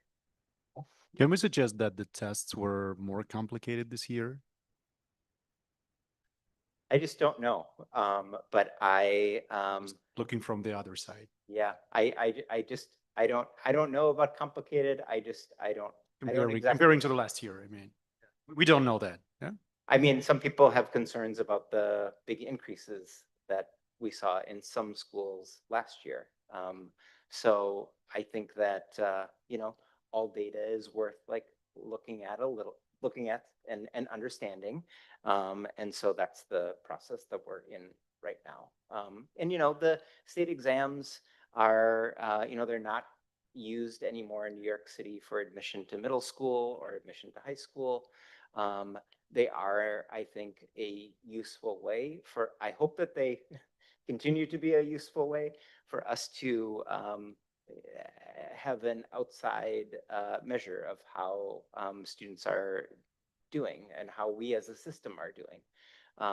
And a lot of changes have been made. The exams used to be timed. They're no longer timed. They used to be 3 days. Now they're only 2 days. So there have been some changes, and I think those changes have been good for being able to continue to use them as a tool that just gives us a chance to see how it is that we're doing. But we do have to question, I think, when the data don't seem as predictable as they have maybe in years past. Question less about the test itself, but now that it is online, do schools give any typing practice? I know some schools do, but I think that's paid for a lot of times by the PTA. Not all schools, as we know, have that. Are there any training availabilities for typing? Because like a third grader may not know how to type that well. Yeah, some schools do, and they have a version of an online program to help to teach kids how to type. Kids also have their own, made up home key position for those of us who are of my age. But I think that what schools have done that have been really useful is that they've given students not just screen time, but access to answer questions on a computer online. And I think that that's been helpful in preparing them for this. Where their mothers could make them go to Franklin K. Lane High School on a Saturday morning for 4 months to take typing classes, like somebody's mother did. In light of the screen limit resolution that we passed, I just want to go on record saying that it is frustrating that now we're going to put more emphasis on kids being on screens just so that they can do better for this one test on a screen. That's frustrating that that could potentially be the solution, but you are right that it is, half of the schools don't even have librarians, like that, you know, like my kid's learning to type in library because he has a librarian and they have a computer lab, but not every school has that. So it's very inconsistent in terms of how, and third graders especially, I have a rising third grader. He would not, he would know what to do on an iPad all day. So, you know, but anyway, it is frustrating that that would be the solution when we're trying to actually go more analog in the future with kids. So that's Yeah, frustrating. the catch-22, it's catch-22, I They get could it. do great for 2 days on this one test. Let's give them an iPad more. I don't think it's the solution, but that's just me. Any other on this topic, on this topic? I mean, there were many questions on this topic, but any questions for this evening on this topic? Okay, thank you. I will just share a few more things. And Gavin, you mentioned that the New York City School Survey was released publicly. And generally speaking, we saw a lot of movement in positive direction on the New York City School Survey. I will say that one of the, if you recall back a few CEC meetings, I did really encourage schools to get the word out. And we increased quite a bit. We increased the number of parents who took the New York City School Survey by almost 3,000 parents. We increased the number of students by about 600 students. We increased the number of teachers who took the New York City School Survey. And so, you know, my word to schools was that there's really no reason why we shouldn't get close to 100% of students and teachers. We have a captive audience there. And so we got really close to that as a system. But I did break out a few things, both a couple positive things from each of the constituencies that were surveyed, as well as something to work on for us. So, you know, you see here students, there was a 8-point growth in the number of students who said that their learning environment was inclusive and that the school had done a good job of preventing bullying. But there was a decrease, and we need to bring our friends back from Stuyvesant here to help us think about this, a decrease in the number of students who spoke positively in the survey about the support that they had for transition, either transition to high school or post-secondary options. So that's actually going to be a really important thing for us, especially since in the coming year, we are taking a step or two toward the state portrait of a graduate adoption. And looking at post-secondary options is a piece of that. Again, families, again, positive in regards to involvement and relationships, and down a bit in school facilities in regard to cleanliness, school food, transportation. This is all public on the survey, or I'm sorry, on this website here at NewYorkCitySchoolSurvey.org. You can look up the district and you can also look up your individual schools. And then teachers and staff. This was actually really great to see the number of teachers and staff who spoke positively in regard to the whether or not the school was a safe place for students and that they did a good job of preventing bullying. And whether or not they felt as though their classrooms were, the students in their classrooms were well behaved. I will just note there was an additional item here in regard to teachers and staff that did have some, that was down, I think, 4 points. Generally, for each of these categories, I tried to pick the one that dropped the most. This was 3 points instead of 4 points, but the 4 points item, if you look for it, it's in regard to transition. I thought I am highlighting this item here in regard to whether or not teachers and staff felt as though they had support for implementation of core instruction. And so we need to take a look at that and make sure that teachers are getting what it is that they need in order to implement instruction and curriculum well.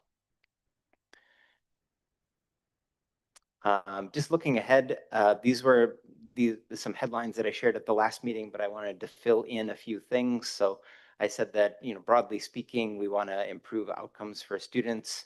And that's going to look like our continued support for our core curriculum, as well as specially designed instruction and intervention. Unpacking that second bullet a little bit, some people talk about a win period, or some people talk about specific supports for students who are accelerated. Some people talk specifically about supports for students with disabilities. But we are leaning again heavily into this, both the core curriculum and this more specially designed instruction. That all encompasses, if you hear MTSS, both of those things really make up that MTSS framework. And so it's implementation there. We're also in a place right now as a district where we're starting to think about, how is it that we can extend the curriculum? The district received an allocation of funding from the Arts Office, the New York City Central Department Arts Office. And that is, we are using a portion of that to help to extend some of the work that we are doing around our core curricula to bring in arts integration to extend the work of a particular text that students are doing. Some of you came on the school spotlight visit to PS 397 at Spruce Street earlier this year. And you saw how it is that the teachers there extended the curriculum by engaging students in theater. So we're looking at additional ways to do that. And we are looking to bring back some opportunities to celebrate students' artistic talents district-wide. We used to have a district art show, and that was only visual art, but we want to do a celebration of all arts, which we're planning on for the spring. And then the final thing here is to grow high-quality, sustainable schools and programs.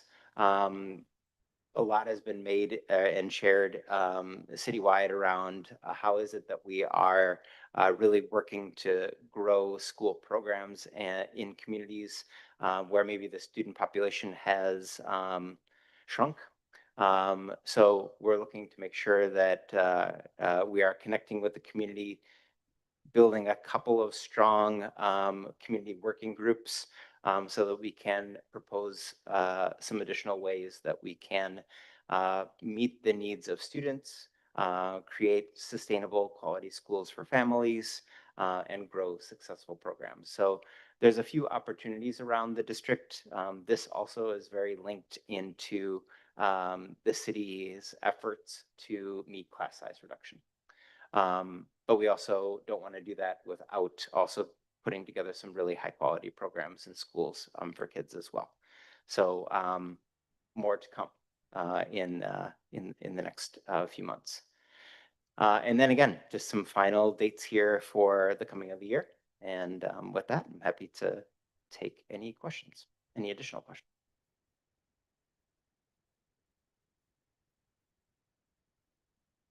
Any of the council members online? Okay. Well, thank you very, very much. Appreciate all that work that you and your team. You have a very good team that you have that support you. Thank you to you and your team for all of your hard work, and we're all looking forward to a great 2026-2027 year. Thank you. Okay. It just occurred to me, would it be something simple we could do at state testing where we polled the children afterwards, like an exit poll? Like, do you think this is hard? Or I don't know. It would be interesting to see if it was like, year over year, 80% of the kids said it was really difficult one year. And then the next year, that same cohort said it wasn't hard. And then maybe you could see the link in the data. I don't know, just something to think about. Yeah, that is something that a lot of schools do. And maybe we can get a group of kids to come to CEC one day. I think that would be interesting because looking over at the school survey results, and it's broken down by teachers, families and students, and it seems like consistently the students are a lot tougher in their assessments than the families and the teachers. Yes, these are all middle and high school students, just to not elementary school students are not in there, but they often point the direction that we need to go in as a school. Sorry, I saw Daniela, did you have a question? Your hand was up. I was just trying to remember, I think it was this year that when the third grade was taking the ELA test, and there was like a test failure in the system. Sorry, Yeah, I you're don't know right. if that There is was. part of the call. It could be, I don't know. Because I No, think it that's had to just be some people have lifted postponed. that up as Yeah, a concern as well. Yeah. I just remember about this, yeah. Yeah, but it didn't happen to every school because it didn't happen to my Yeah, school. that's right. And Yeah. same. So you're right, but I don't know that there's there's 100% correlation because I think it happened to some schools because you don't do it on, it's not a uniform date, right? It's different schools do it on different. Yeah, dates, there's a right? window of time in which. Right. So like there were schools that didn't do it on that date and it was fine and they still, I think, had the same drop, unfortunately. Okay. So moving along. Okay, discussion of resolutions. So resolution. Craig. Sorry. Sorry, I had my hand up. Oh, Sorry. Just one last question, Kelly. I'd be really interested to get more of an understanding or a breakdown or hear from you maybe at the next meeting or in the future about that, that 7-point drop from students in terms of feeling supported with transition planning and guidance. And if you see any of that disconnect, especially or particularly around students with IEPs, and beginning that transition planning at age 12 and how schools are ready to do that work or aware of that work and how they're being supported. So just some information and some thoughts from you around how to really do some work in that area. I'd be really interested to hear. Yeah, thank you. That's a great suggestion. And actually, when you dig in, you can see what the breakdown of students was in regard to each question and how they responded to it. So thanks for that. okay. We'll talk about that in September. Thanks, Tam. It's a good comment. Okay. Again, thank you, Superintendent McGuire. Discussion of resolutions amongst the council. Resolution 304, resolution urging Governor Hochul not to opt in to the Federal Education Freedom Tax Credit Program under Donald Trump's big, beautiful bill. Does anybody want to, sorry, I want to make sure that the chat is back open. Does anybody wish to comment on that? Yes, I would like to comment. Okay. Well, first I want to correct because there's something that is very misleading and incorrect in this resolution. It is not a voucher program.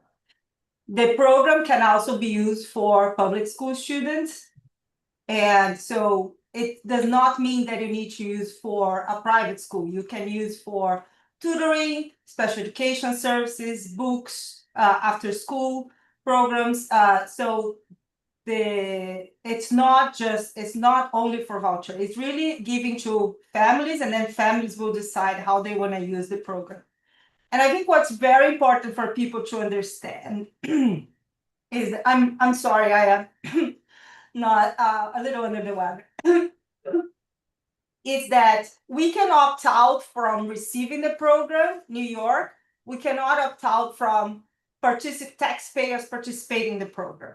So starting on January 1st, New York and any federal taxpayer in the country will be able to redirect up to $1,700 of their tax liability to an SGO. And New York is one of the top 3 states that pay the largest amount of federal taxes. I'm going to put a link here to a one-pager that shows there are almost 3 million New Yorkers that pay enough federal taxes that they can donate to this program.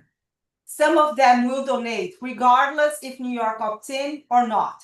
And what's going to happen if we do not opt in is that the money is going to leave the state and go to other states.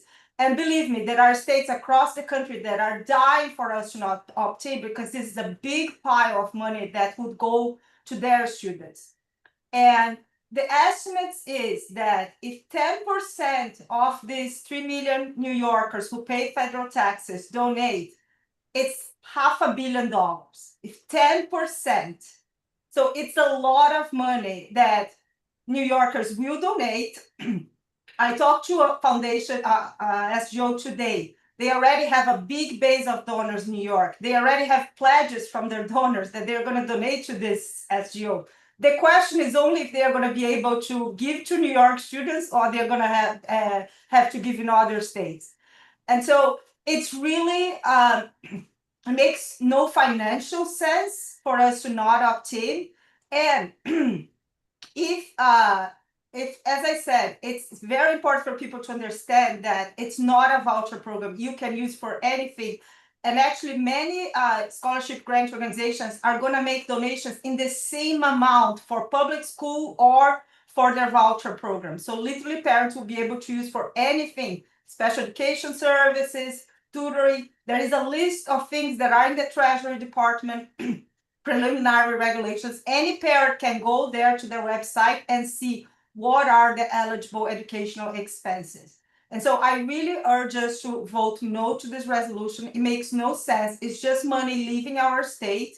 And it really is going to be a shame if New York students will not have access to this program and to this money that it belongs to New York taxpayers. And either you can go and finance Trump administration or you can donate to students. So just a few things. I think the drafters of this program under the bill were very careful to not use the word voucher because the word voucher has become, kind of anathema to a lot of people. But this is the functional equivalent of a voucher. We can put lipstick on the pig, but like it's still the same thing. I want to say about the $500 million. I mean, I'm like that's an estimate. And it could actually be significantly more than that. And what I want to say about that $500 million is that money needs to come from somewhere. Like if it's a dollar for dollar tax credit, that means that I am, as a taxpayer who's not opting into this program, I'm actually, financing your donation to a scholarship fund. It's very different from if I give a donation to my church, to a soup kitchen, to an organization that helps homeless students. I just get a tax deduction for that. I don't get a dollar for dollar credit. So we're actually privileging donations to private schools over donations to other extremely worthy causes. And then finally, I would say, I realize you say that we can use this, people can use this money for other things. They can use it for public schools, they can use it for special education, et cetera. I mean, first of all, the government has an obligation to pay for these special education services for students. And actually, it's estimated that the amount of money that the federal government is going to spend on this voucher program, I'll call it that, is actually more than the government spends on the Individuals with Disabilities in Education Act. So there's that. I would say also that there's a lot of like can or possible or, it's very vague. Like, okay, sure, you can use this money for you could possibly use it for this. And possibly these people could use it. Possibly parents of students, with students with disabilities will use this. But there's nothing in this bill really like setting up guardrails or setting up like specific allocations for those purposes. It's just kind of open. And what we've seen in other states, Arizona being like a case in point, when people are able to take advantage of these kinds of programs, you see people using it on things like Lego sets or like trips to Disney World. It's very difficult for the federal government to really like monitor, how that money is being spent, much less the state. So I think there's a lot of like sort of maybe, there's just a lot of vagueness about this. There's a lot of like, possibly it could be used for this, possibly it could be used for that. But what we have seen time and again in these programs is it gets used by families who are already in private school to begin with. It's often used with very little oversight, so there's a lot of corruption. We also see that it's generally used for wealthier families, and that generally when you start to have programs where, giving people like an additional subsidy for private schools, what happens is private schools just raise their tuition to sort of take into account for that. So it doesn't feel to me Like, you know, regardless how you feel about public education versus private education, it just feels fiscally irresponsible to do this kind of program without any safeguards, without any like upper limit on the amount that we may be on the hook for. Considering that this bill already has like a $2.8 trillion like price tag that like our kids now in public school are going to wind up like paying for over the course of like the next several decades in terms of like the federal deficit in terms of their tax burden. So it just feels like, you know, if this were more limited, if there was some actual meaningful oversight, this would be another thing. But I think like one thing we've seen in the CEC time and again is like we look to different programs and we think, sure, this sounds good on paper, but like, where's the beef? Like, how are we able to monitor it and make sure that this is actually, going to the people it's supposed to be going to and used for the purposes that people say it's going to be used for? Russ. Just a very, very short question.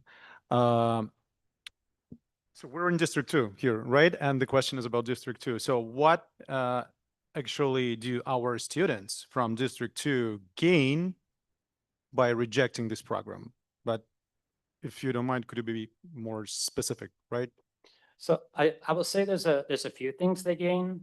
I mean, for one thing, our students in District 2 are, we hope someday are gonna grow up, they're gonna graduate from school, they're gonna have jobs, they're gonna work, they're gonna be responsible for the mistakes we make. They're gonna be responsible for some of the things that, we spend as like a federal government.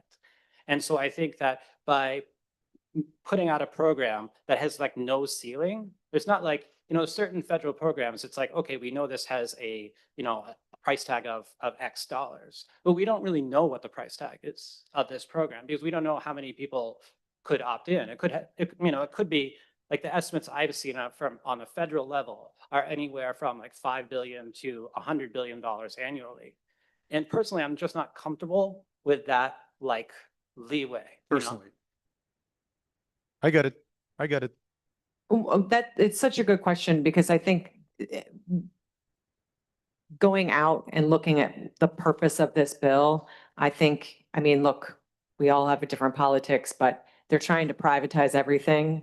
And I think what the point of giving people these, for lack of a better word, Yes, I'm vouchers. trying to ask, are we sure that at least one single dollar will be returned to New York City public school system? Are we sure that it will be or we won't? Yes. Well, I don't think we can be sure how anybody will spend any of this money. But my point is, what concerns me about taking this money is then in 2 years, the tax bill is due and now we have to cut more SNAP. We have to cut more school funding programs because they need to pay for this. So I think it's scary to me where they will be making those cuts from. I mean, the whole point is we give you this thing and it looks wonderful, but oops, now we don't have enough money for all of the special education services we need, free lunch. I mean, they're already making cuts at that point because they can't afford it in the government. So for me, that's what it feels like is going to be the next step in this. And so the first step is, yeah, great, everybody gets just feels this. like I'm emphasizing, right? Well, we don't know where people are going to be spending this money, and we don't know. Understood. We do know that the cuts to public education are already starting. So. But the money, and then I'll go to Daniela, but I haven't commented. But my understanding is the money is not just specifically targeted or can only be used for private schools. You could use it for tutoring or test prep or whatever else like that. I just want to make sure it's not necessarily, this is not going to go money that has to go to Dalton, as an example. It could go to other programs, other academic program enhancements. Okay. Erin and then Daniela, because Erin didn't speak yet. I'll be brief. I just want to say that like the issue that I have with it isn't like, without getting into the weeds about how we feel about it, I do think that it is a valid point that the way that it's poorly written, in my opinion. And I think that that's what's concerning to me, because I think that we're seeing a trend. I mean, and this is not new, right? But this is like in the way, unfortunately, the way that bills are written, they're written in ways that like don't actually even guarantee the things that they're saying they will, right? And so I think that some of the language in it is so vague that this is, again, this isn't about about how people here would spend it or anything like that. I just mean the way that it's written is what's concerning to me. And I think that to the point that Gavin had made when he was speaking, I do agree that I think that, I do worry about a vague program taking money away from schools. And no, we don't know that money, they would give us that money towards public education anyway. But I'm just always concerned with things that seem like either too good to be true or very vague. And that's really like that's my big concern about this, is the language that the bill was written. But the question isn't about the bill, right? The bill is done. It's there. So the question is, can New York take advantage of I think the question that's before us now is, should New York be able to take advantage of a program that, I don't know, 30, whatever the number is, 30 other states, maybe 4, whatever the number winds up being, can take advantage of. Like, if others, the people are going to contribute, if they're going to contribute. But the question, and you may not like the bill, and that's fair. It's perfectly fine. I get it, and I understand your concerns. But the reality is, the bill is there, right? So the question about this resolution is whether New Yorkers can benefit from this program that 3/4, whatever the percentage is, of the rest of the country can do.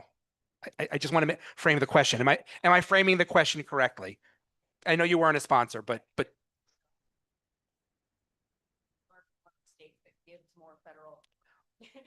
understood. Yeah. Sorry. But so yeah, that's, so I do think that, like, when I look at, in terms of how this affects our students, the way that I look at it is that we as a council are here to sort of, like, have our non-binding resolutions for things that we think are in the best interest of students. And we don't always agree on those, and that's okay. But I think that, like, I look at it and I say, is this a responsible fiduciary decision for our kids? Like, what's going to be there when they are in, exactly as what Gavin said, when they are in post-college or post-high school job market. So that's sort of how I am looking at this, through that lens, whether or not this is a responsible. And obviously, we know that whatever we say here, I don't know, it's already going to do whatever it's going to do. But I think it is important to draw attention to these things, if for nothing else, that the more people who draw attention to these problems, the hope is that we eventually start fixing some of these fundamental problems with the way these things are done. Could I just say, Sam, I sorry, totally- we'll put Sam in, Yeah, jump, sorry. Sam go, and then let Danielle. It goes to the person who hasn't spoken yet. So. I totally agree that, I don't think anyone likes the way the government as a whole has been spending money, and the complete lack of responsibility fiscally for decades and decades. I mean, that's totally agreeable. But, everyone has their ideas of where the money should be spent or should not be spent. But I think that the issue at hand right now is this bill has already been passed. And if you were to say only one state opts in and the rest of the states do not opt in, that tax credit is still something that every single taxpayer around the country can contribute towards and still get that tax credit. Only that one state would benefit from that. Is that an accurate understanding? If we were to say no other state, just one state opts in, then all the money that goes to any SGOs that all the taxpayers in the entire country contributes their $1,700 for will be benefiting just that one state. If I understand this correctly. Yeah, I guess what I would say to that is it is structured as a program where each individual state has to opt in. However, I think the more states that opt in, the higher the possible cost of this program, just because there are going to be, like, more people contributing and, like, more funds in this program.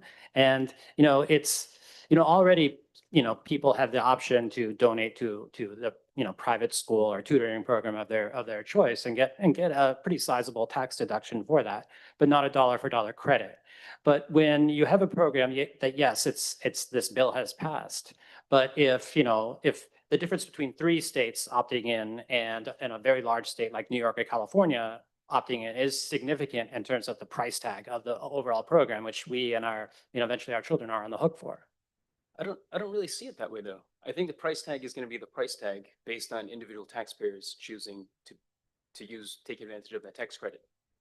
It doesn't make any difference how many other states opt in to be able to benefit and have access to that pool of funds, right? I think what you're saying is there's not necessarily going to be a correlation between who puts in the money and who gets the money. Like Right. Russ may do it for $1,500, but let's say Russ doesn't want to send his kid to a private school or take advantage of that. He may not pull out. You're saying people are going to put in no matter what, because it doesn't cost them anything. It's a tax credit Right. They anyway. benefit But from taxes. so the people who are going to put in aren't necessarily correlated with the people who are coming out. I think that's what you're saying. Yeah. So I'm just kind of trying to bring this up because if that's an accurate understanding of how this works, then if you don't participate as a state, then you're actually harming your own students by saying, well, there's this pot of money that could be used for academic purposes and, transportation, any other kinds of services beyond entire scholarship money for tuition. But we're just saying, no, we're not going to opt into it because we think the price tag is going to be too high because it's the way the government has decided to structure this thing is just going to be, it's not like capped in any way, but it's not going to be capped anyway. So I want to let Daniela go and then I'll let you go. I'll let you go after Daniela. Daniela, go ahead. So, I'll let you go. 3 quick things. So I agree with Gavin that it could be a lot more than 500 million. Everybody who I talk to thinks that this is going to be at least $1 billion from New York. The Democrats for Education Reform, which is a group made of Democrats, said that they expect at least $1.5 billion. So it's probably going to be a lot of money, regardless if you opt in or not. Okay. The second thing is that I think it's what Sam was saying. It's really important. We're not here deciding if we think this is a good or a bad program, if it should happen or not. It is going to happen, period. The question is, are our students going to benefit from it or not? That's the only question that we're deciding. You can think the bill is trash. You can think the bill is great. It doesn't matter. It's going to happen. It's now the law. The question is, are we going to participate and benefit and our students or not? And to Cody and Aaron, I have good news for you. The New York City Department of Education budget never gets cut. It has never had a budget cut in 20 years, okay? Never, ever, ever. Doesn't matter if enrollment is up or down, if we have a financial crisis or now or not, it never gets cut. The Department of Education budget grew by $10 billion in the last 10 years. So we don't have a problem of lack of money, and I doubt that this mayor is going to cut the Department of Education. So we're not running the risk of getting cuts in the Department of Education. The only, and I agree with you, like we have a big problem of deaths in the federal government. I think we should vote for candidates that are going to tackle this. Good luck finding a candidate who's running on this platform. But like the problem that we have here is only if this money is going to stay and benefit our students or it's going to go to other states. There are already 31 states that have 30 states, if you don't count New York, that have opt-in, and they are ready to receive our money if we do not opt in. I just want to quickly respond to that and say a lot of federal programs that benefit our students have been cut. SNAP programs have been cut. Their poverty level amongst children, especially in our city, has skyrocketed. And those are the programs that will be cut. Now, whether or not we have the same amount of money in our state budget that gets trickled down to our city budget, sure, that doesn't have anything to do with this. But I think, and the whole point of this bill is to, and all of these bills, is to give money back to people, give them quote unquote choice, and then cut all the social programs. That is the point. So it's not just a feeling, it's their stated goal and their mission. Do you want to speak before or after Tam? It's up to you, Gavin. I figured you want the last words, that's why. Tam, go ahead. Sorry.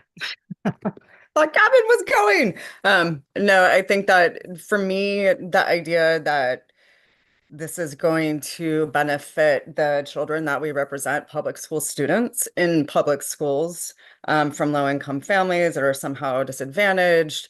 I don't have a guarantee that that's even what we're looking at with this at all. It looks like a school voucher system to me, and it looks like tax breaks for the wealthy, and they already send their kids to private schools. So will maybe a few kids benefit from some of this, like the kids that we actually want this money to go to and to keep them in public schools? Sure, a few, probably. Will the majority of them be private school students? Absolutely. Sorry, I didn't mean to swear. But when you're looking at something and you're talking about federal money and you're looking at IDA, right? It was supposed to be 40% funded by Congress, right? Realized federal money for students with disabilities, we're only at 12. We've never even been fully funded, right? So now we're looking at this program and we're like, oh, you can go get services with that. Good luck. Good luck, because private schools don't have to serve students with disabilities. They can say no to your student with disabilities. They cannot admit them. They can do the same for as a child who's gay or transgender. I don't want I don't want to be any part of a system that discriminates based on any of those protections or identities. And I want to represent the students that we're already representing. I want to look at Carter cases, and I think that we've all spoken to the money that we're bleeding out of the DOE because of families going outside of the public school system to get what their child with a disability needs, right? This doesn't help that. This is giving them the false illusion that they're going to get that at a private school or a charter school. They're not. So why not try to allocate our resources in terms of energy and what we're looking at to retaining students with disabilities in our system and our public school system and actually serving them by getting more ASD Nest, Horizon, AIMS, ACEs, 1211s, instead of trying to say that this is going to benefit students and that we're somehow harming students by not wanting to opt into this. No, I don't see the benefit. I don't. Okay, Gavin, and then we're going to move on. Gavin, you have the last word. You know, I would just say if I get up in a hot air balloon over Manhattan and I drop money from the sky, it will benefit District 2 students. But is that a good use of my money? I don't think so. The thing about this program is, you know, we are in a city school system where 75% of our kids, you know, qualify for free and reduced price lunch. Means they basically have families with incomes of like less than $60,000 a year. Meanwhile, this is a scholarship program with like the ceiling is, you know, it's different for each, you know, municipality, but in New York City, it's like over $300,000. In Westchester County, it's $500,000. So I don't think that the tax dollars of like, you know, delivery drivers in New York City and, you know, other people who are paying into the federal tax system should go to subsidize scholarships for families in Scarsdale who make $500,000 a year. That does not seem like a good use of our tax money at all. And if New York State does not opt into this program, it will reduce the overall size of the program, which will, I think, in the long run, be beneficial for our students who will not be on the hook for paying the costs of this program. Just move on. Okay. So thank you on this robust conversation. Next is the public speaker session. We have two people speaking this evening, one online and one in person. We'll start as we usually do in person. Let me just get this on the screen. Zoom. Video share screen. Just give me a second. Okay. Okay, the first speaker in person is Joe Vitale. You want to go to the lectern, please? Minutes.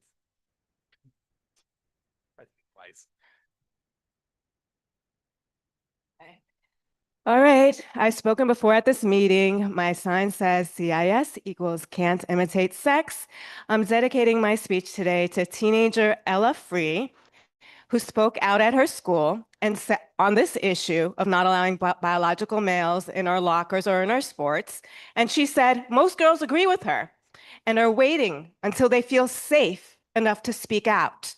I'm also dedicating my speech today to WNBA player Sophie Cunningham. I'm wearing her t-shirt today, who similarly spoke out to defend girls' sports in locker rooms. I'm glad today Gavin spoke about lipstick on a pig, because lipstick on a person, on a biological male, does not change material reality either. Material reality is not changed for a biological male when they wear lipstick, when they have breast implants, and whatever they put on. Material reality is intrinsic. And for the eighth time, my question again to Superintendent McGuire is, what do you have to say to the girls who do not feel safe sharing their locker room or sports with biological males? You do not have their consent. As usual, I expect to be ignored, which is part of this farce. You claim to want community input, but ignore that input when it is not to your liking. There's a lot of protecting paychecks and protecting perceived prestige going on at the DOE, and there's very little protecting all students. We can't even talk about this issue. Resolution 248 was about conversation, and that was not allowed. This issue is a lot bigger than a council who can only issue non-binding resolutions.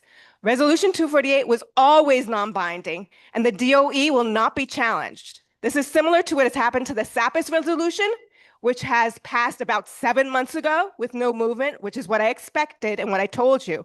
It's also similar to what's happened with the Manhattan Youth resolution.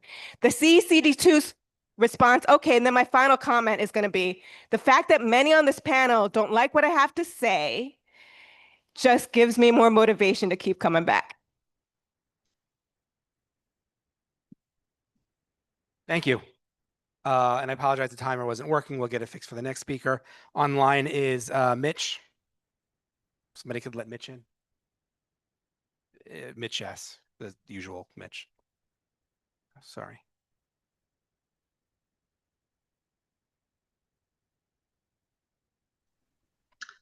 Thank you, Council, and good evening. First off, a lot to get through today. As a District 2 student myself and a STI alum, I'm deeply impressed by the Empower Ed presentation. Even having gone through the high school application process as a kid, we struggled with it this past year, casting about for help with both the application process and the tests. It's wonderful that these students stood up and organized to help the community, and we'd all be well served to listen when the ones most directly affected voice their perspectives. With the considerable test burden elementary and middle schoolers undergo, this seems like it'd be a great help for the one test that's entrenched by law in the New York public school process. As if that wasn't enough, tutoring is an excellent way for the tutors themselves to reinforce skills and expand their social role with the next generation. As to the tax credit, let's not be naive. This administration has repeatedly used funding as leverage for its culture war against blue states like New York. If we opt in, I would be shocked if we don't see a threat next year saying they'll cut it unless we throw the marginalized group du jour under the bus. Opting in is bad strategy. It walks like a voucher, it talks like a voucher, and I'm not here to support private school vouchers. I'm here to support public schools. I hope you are too. Finally, on the monthly bigotry front, I'd like to remind everyone that the attacks on trans girls are already spinning into attacks on cis women's sports and autonomy as a whole. There are fewer trans girls on these teams nationwide than there are people in this meeting. If you can't muster the empathy to support universal rights for everyone because everyone deserves universal rights, all right, be selfish instead. Selfish enough to keep your daughter's teams from requiring visual exams, or the monitoring of private health data, or the dismantling of the programs because any participation puts their femininity under scrutiny. If you won't stand up for others, at least stand up for your own. Let your kids play. Let all the kids play. And apprehensively, let's go Mets. Thank you for your time.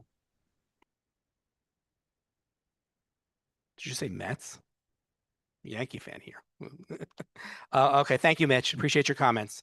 That concludes the speaker session. And then we now can go to the vote on resolutions. You ready? Okay. You have your mic, right? Okay. Okay, so Resolution 304, resolution urging Governor Hochul to not opt into the Federal Education Freedom Tax Credit Program under Donald Trump's big, beautiful bill. I'll make a motion to accept. Second. Erin seconds. Go ahead. Okay, resolution 304, Allison Bowen. Allison Bowen is no. Gloria Chu. Gloria Chu is not here. Daniela Egarov. No. Daniela is a no. Gavin Healy. Gavin Healy is a yes. Aaron Carr is a yes. Cody Lindquist. Cody Lindquist is a yes. Sam Lowe. Sam Lowe is a no. Tal Mazelche is absent. Rustam Mavlanov. Rustam Mavlanov is a no. Tamira Reed. Yes. Tamira Reed is a yes. Sabina is absent. Craig Slutskin. Yes. I'm sorry. No. Sorry. No. Sorry. Apologize. Craig is a no. The resolution does not. You want to just let yeah. check with Gloria again. Oh, yeah. Gloria? Are you there? Okay. Okay. So that is 4 yeses and 5 noes. Okay. So the resolution does not pass. Okay. Thank you.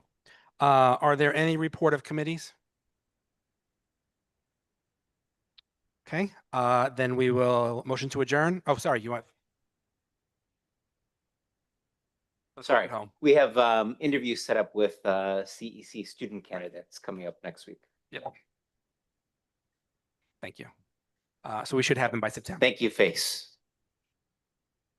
So we should have somebody in place, 2 people in place by September. Yep, that's the goal. That's the goal. Good. Okay. Thank you for that. So motion to adjourn. So all in favor? Anybody against? Okay, so moved. And we will go to the working business meeting. I will call the working business meeting at 8:40 to order at 8:49 p.m. Eastern time. Take a roll call. Yep. Allison Bowen. Allison Bowen is here. Gloria Chu. Gloria's, I don't know if she's here still. Daniela Egrov. Here. Daniela is here. Gavin Healy. Gavin is here. Aaron Carr is here. Cody Lindquist. Cody Lindquist is here. Sam Lowe. Sam Lowe is here. Tal Mazelche is absent. Rustam Mavlanov. Rustam is here. Tamira Reed. Here. Tamira is here. Sabina Serenese is absent. Craig Slutskin. Here. Craig Slutskin is here. We have quorum with 7 members present and 2 virtual. Okay. And note for the meeting that Gloria is excused for this because if she's not on, because she's I know she's ill. So that's I get it. Okay. We'll start off with the treasurer's report.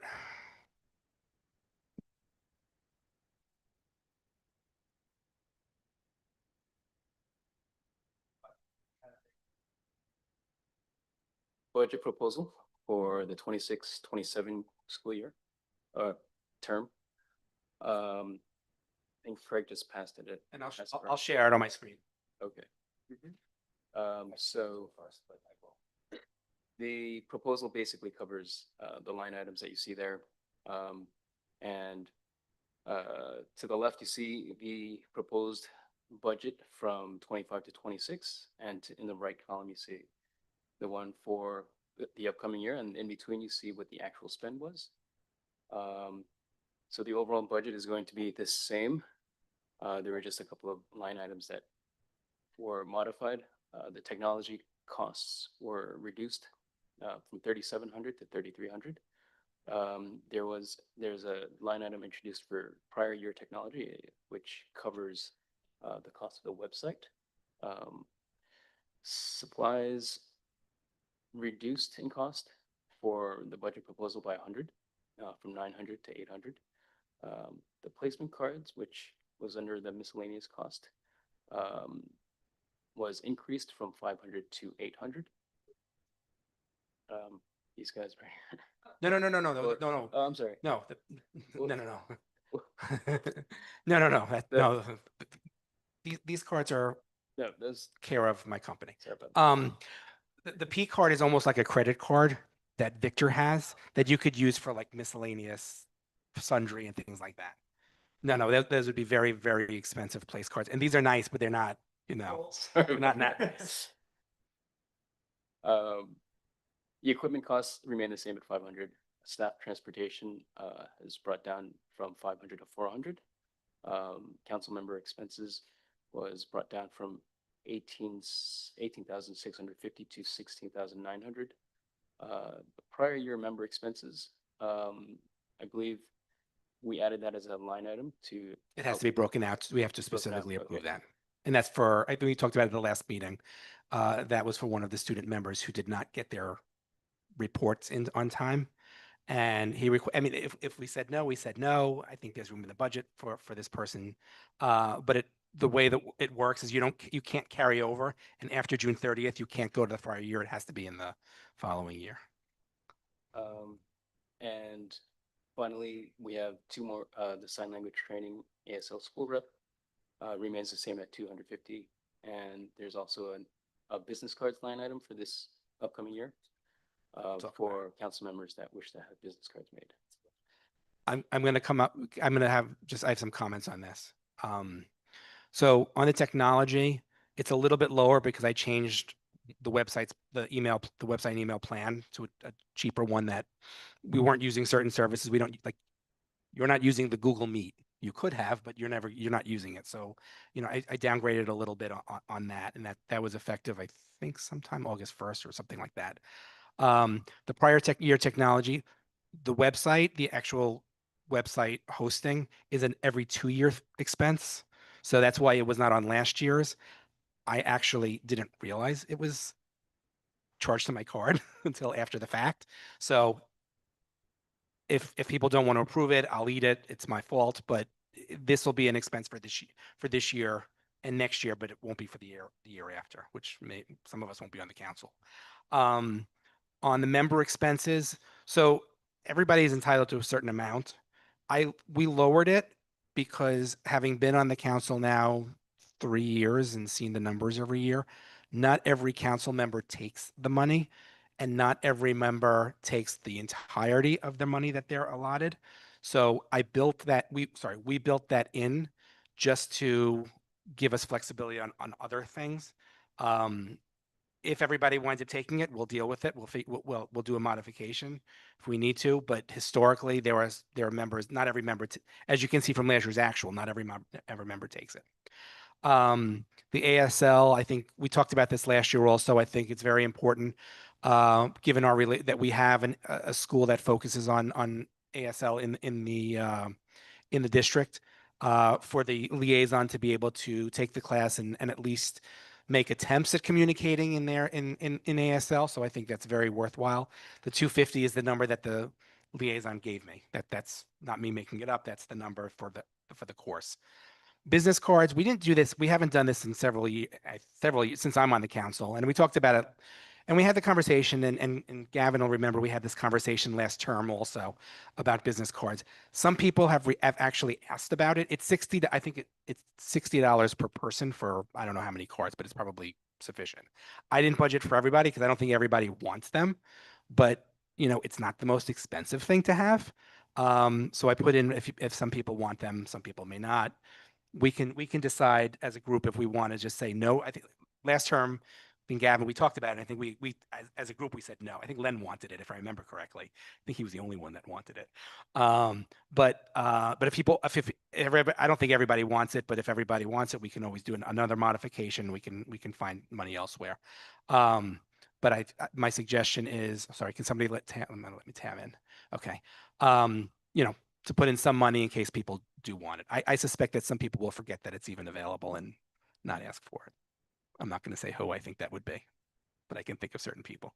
Anyway, so that's just some commentary that I have. Again, on the prior member expenses, it's really what the group wants. Since if it was a a grown-up or an adult, I guess adult is the better word, an adult, I might have less sympathy. For the student, I have a little bit more sympathy.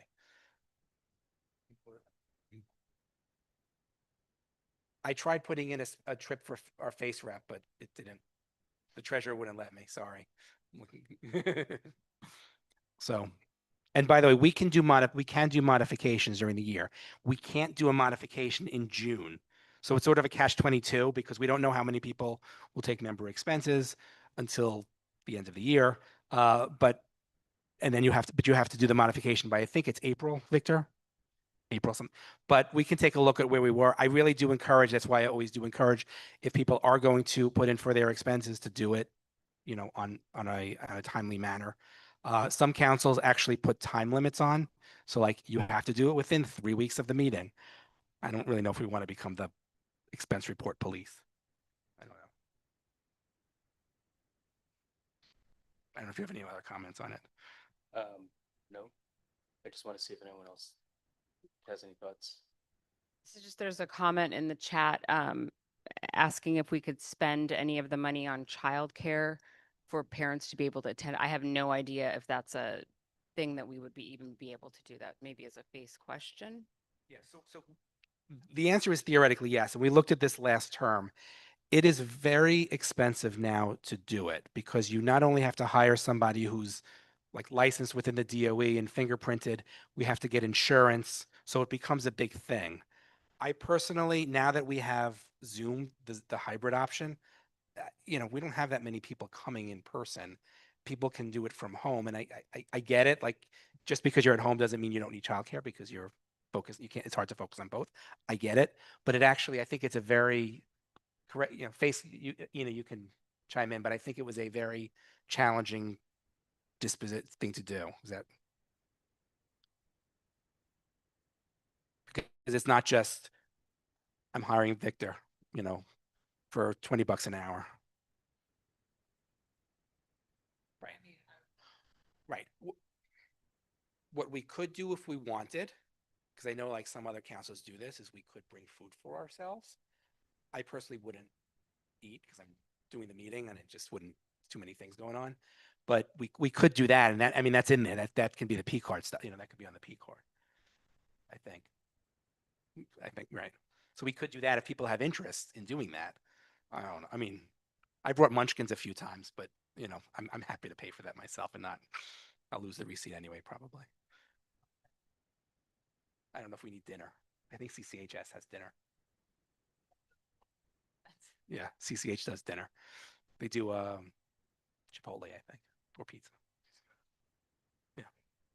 If you want it, I mean, like then if you guys, if you folks want it, it's fine with me. I mean, I wouldn't I don't think I would personally use it, but that shouldn't be the driver of it. It should be what the council wants.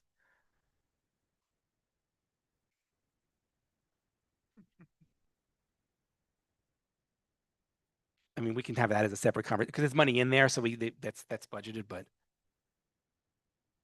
no, definitely not. That would be an audit that I would that would be an audit of me, so I'd have to say, you know, no to that, I guess. But no, these cards are compliments of New Leaf Venture Partners.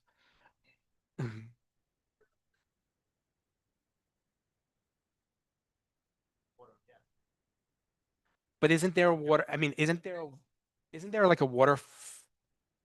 But isn't there like a water? I'm asking, water fountain in there that people can access? I mean, well, to your point though, we could make sure that, I don't know if there are actual cups there. We could bring like cups and I can make the announcement that it's available. Well, for our guests, you know, for our guests, I can make the announcement at the beginning that there is a water fountain there. And then if there are no cups, I can bring cups. It's fine. I have many cups in my apartment, too many. A lot of art projects that never actually happened. So, you know, too many cups. Okay, so we have to take a vote on this. So I'm going to make a motion to approve the budget. Okay, we need to take an actual roll call vote. Sorry. I think we do. I think we do.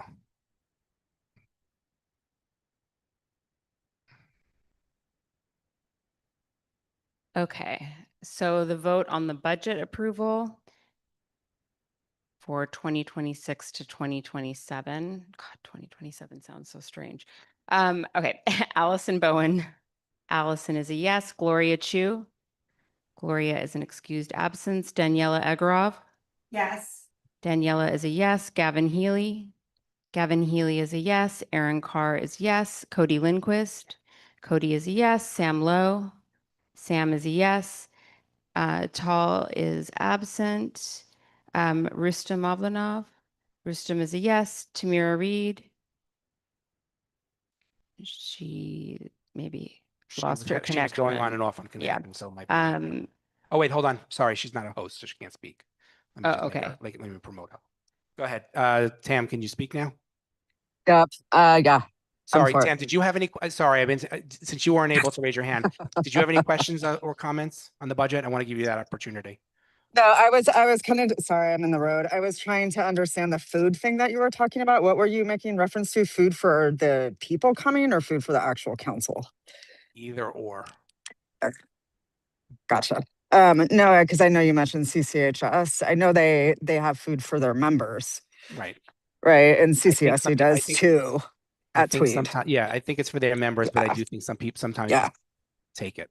But Not that I'm against feeding other people, no, but right, I that was part of our budget in CCSC just because the meetings, some people are running and they don't have time to, get food. So okay. we can discuss that later, I guess. Yeah. Okay. I can call, you can call me. You can talk about it. Sabina Cernese is absent. Craig Slutskin. Yes. Craig is a yes. The budget is approved with 9 yeses. Okay. Thank you, everybody. Liaison school reports. Any reports? I think it's worth just talking about because Aaron, Cody, and I were talking about 41, which I know, Cody, that's your school. There's an SCA project, and the three of us have had several conversations with SCA. They're doing some work on the outside, updating the veneer. There's window installations.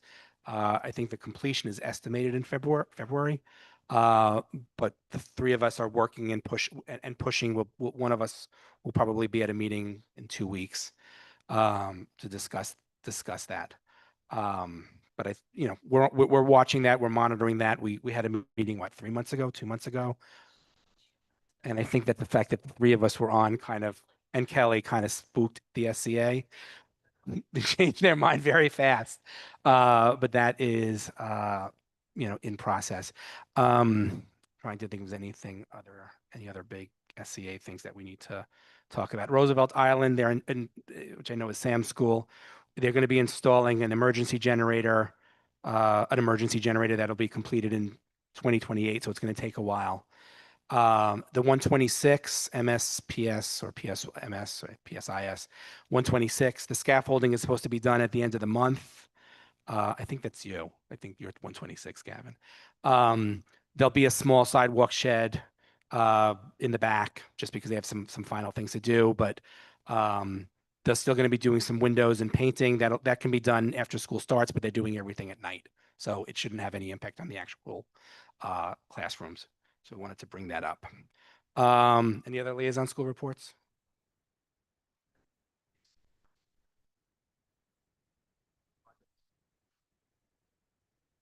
Okay.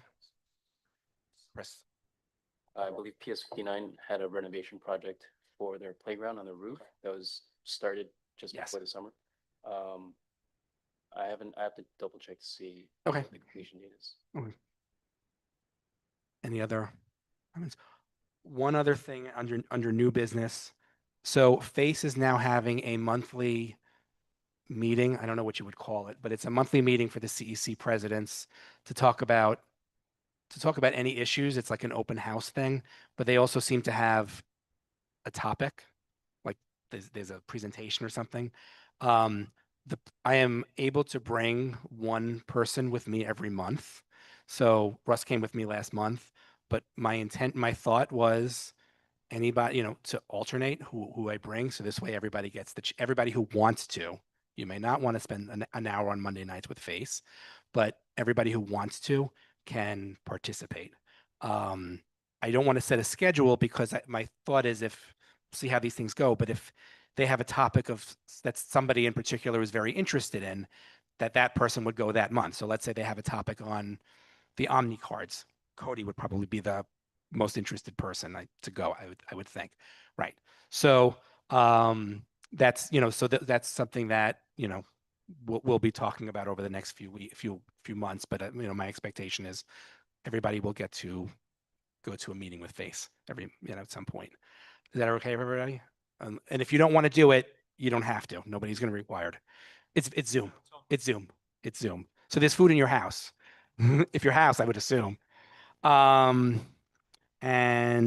there was one other thing, but at the PEP meeting, I just wanted to one of the things that came up was the Omni card. It came up a lot from the students that spoke because there were, I don't know, like 7 or 8 students that spoke. Yeah.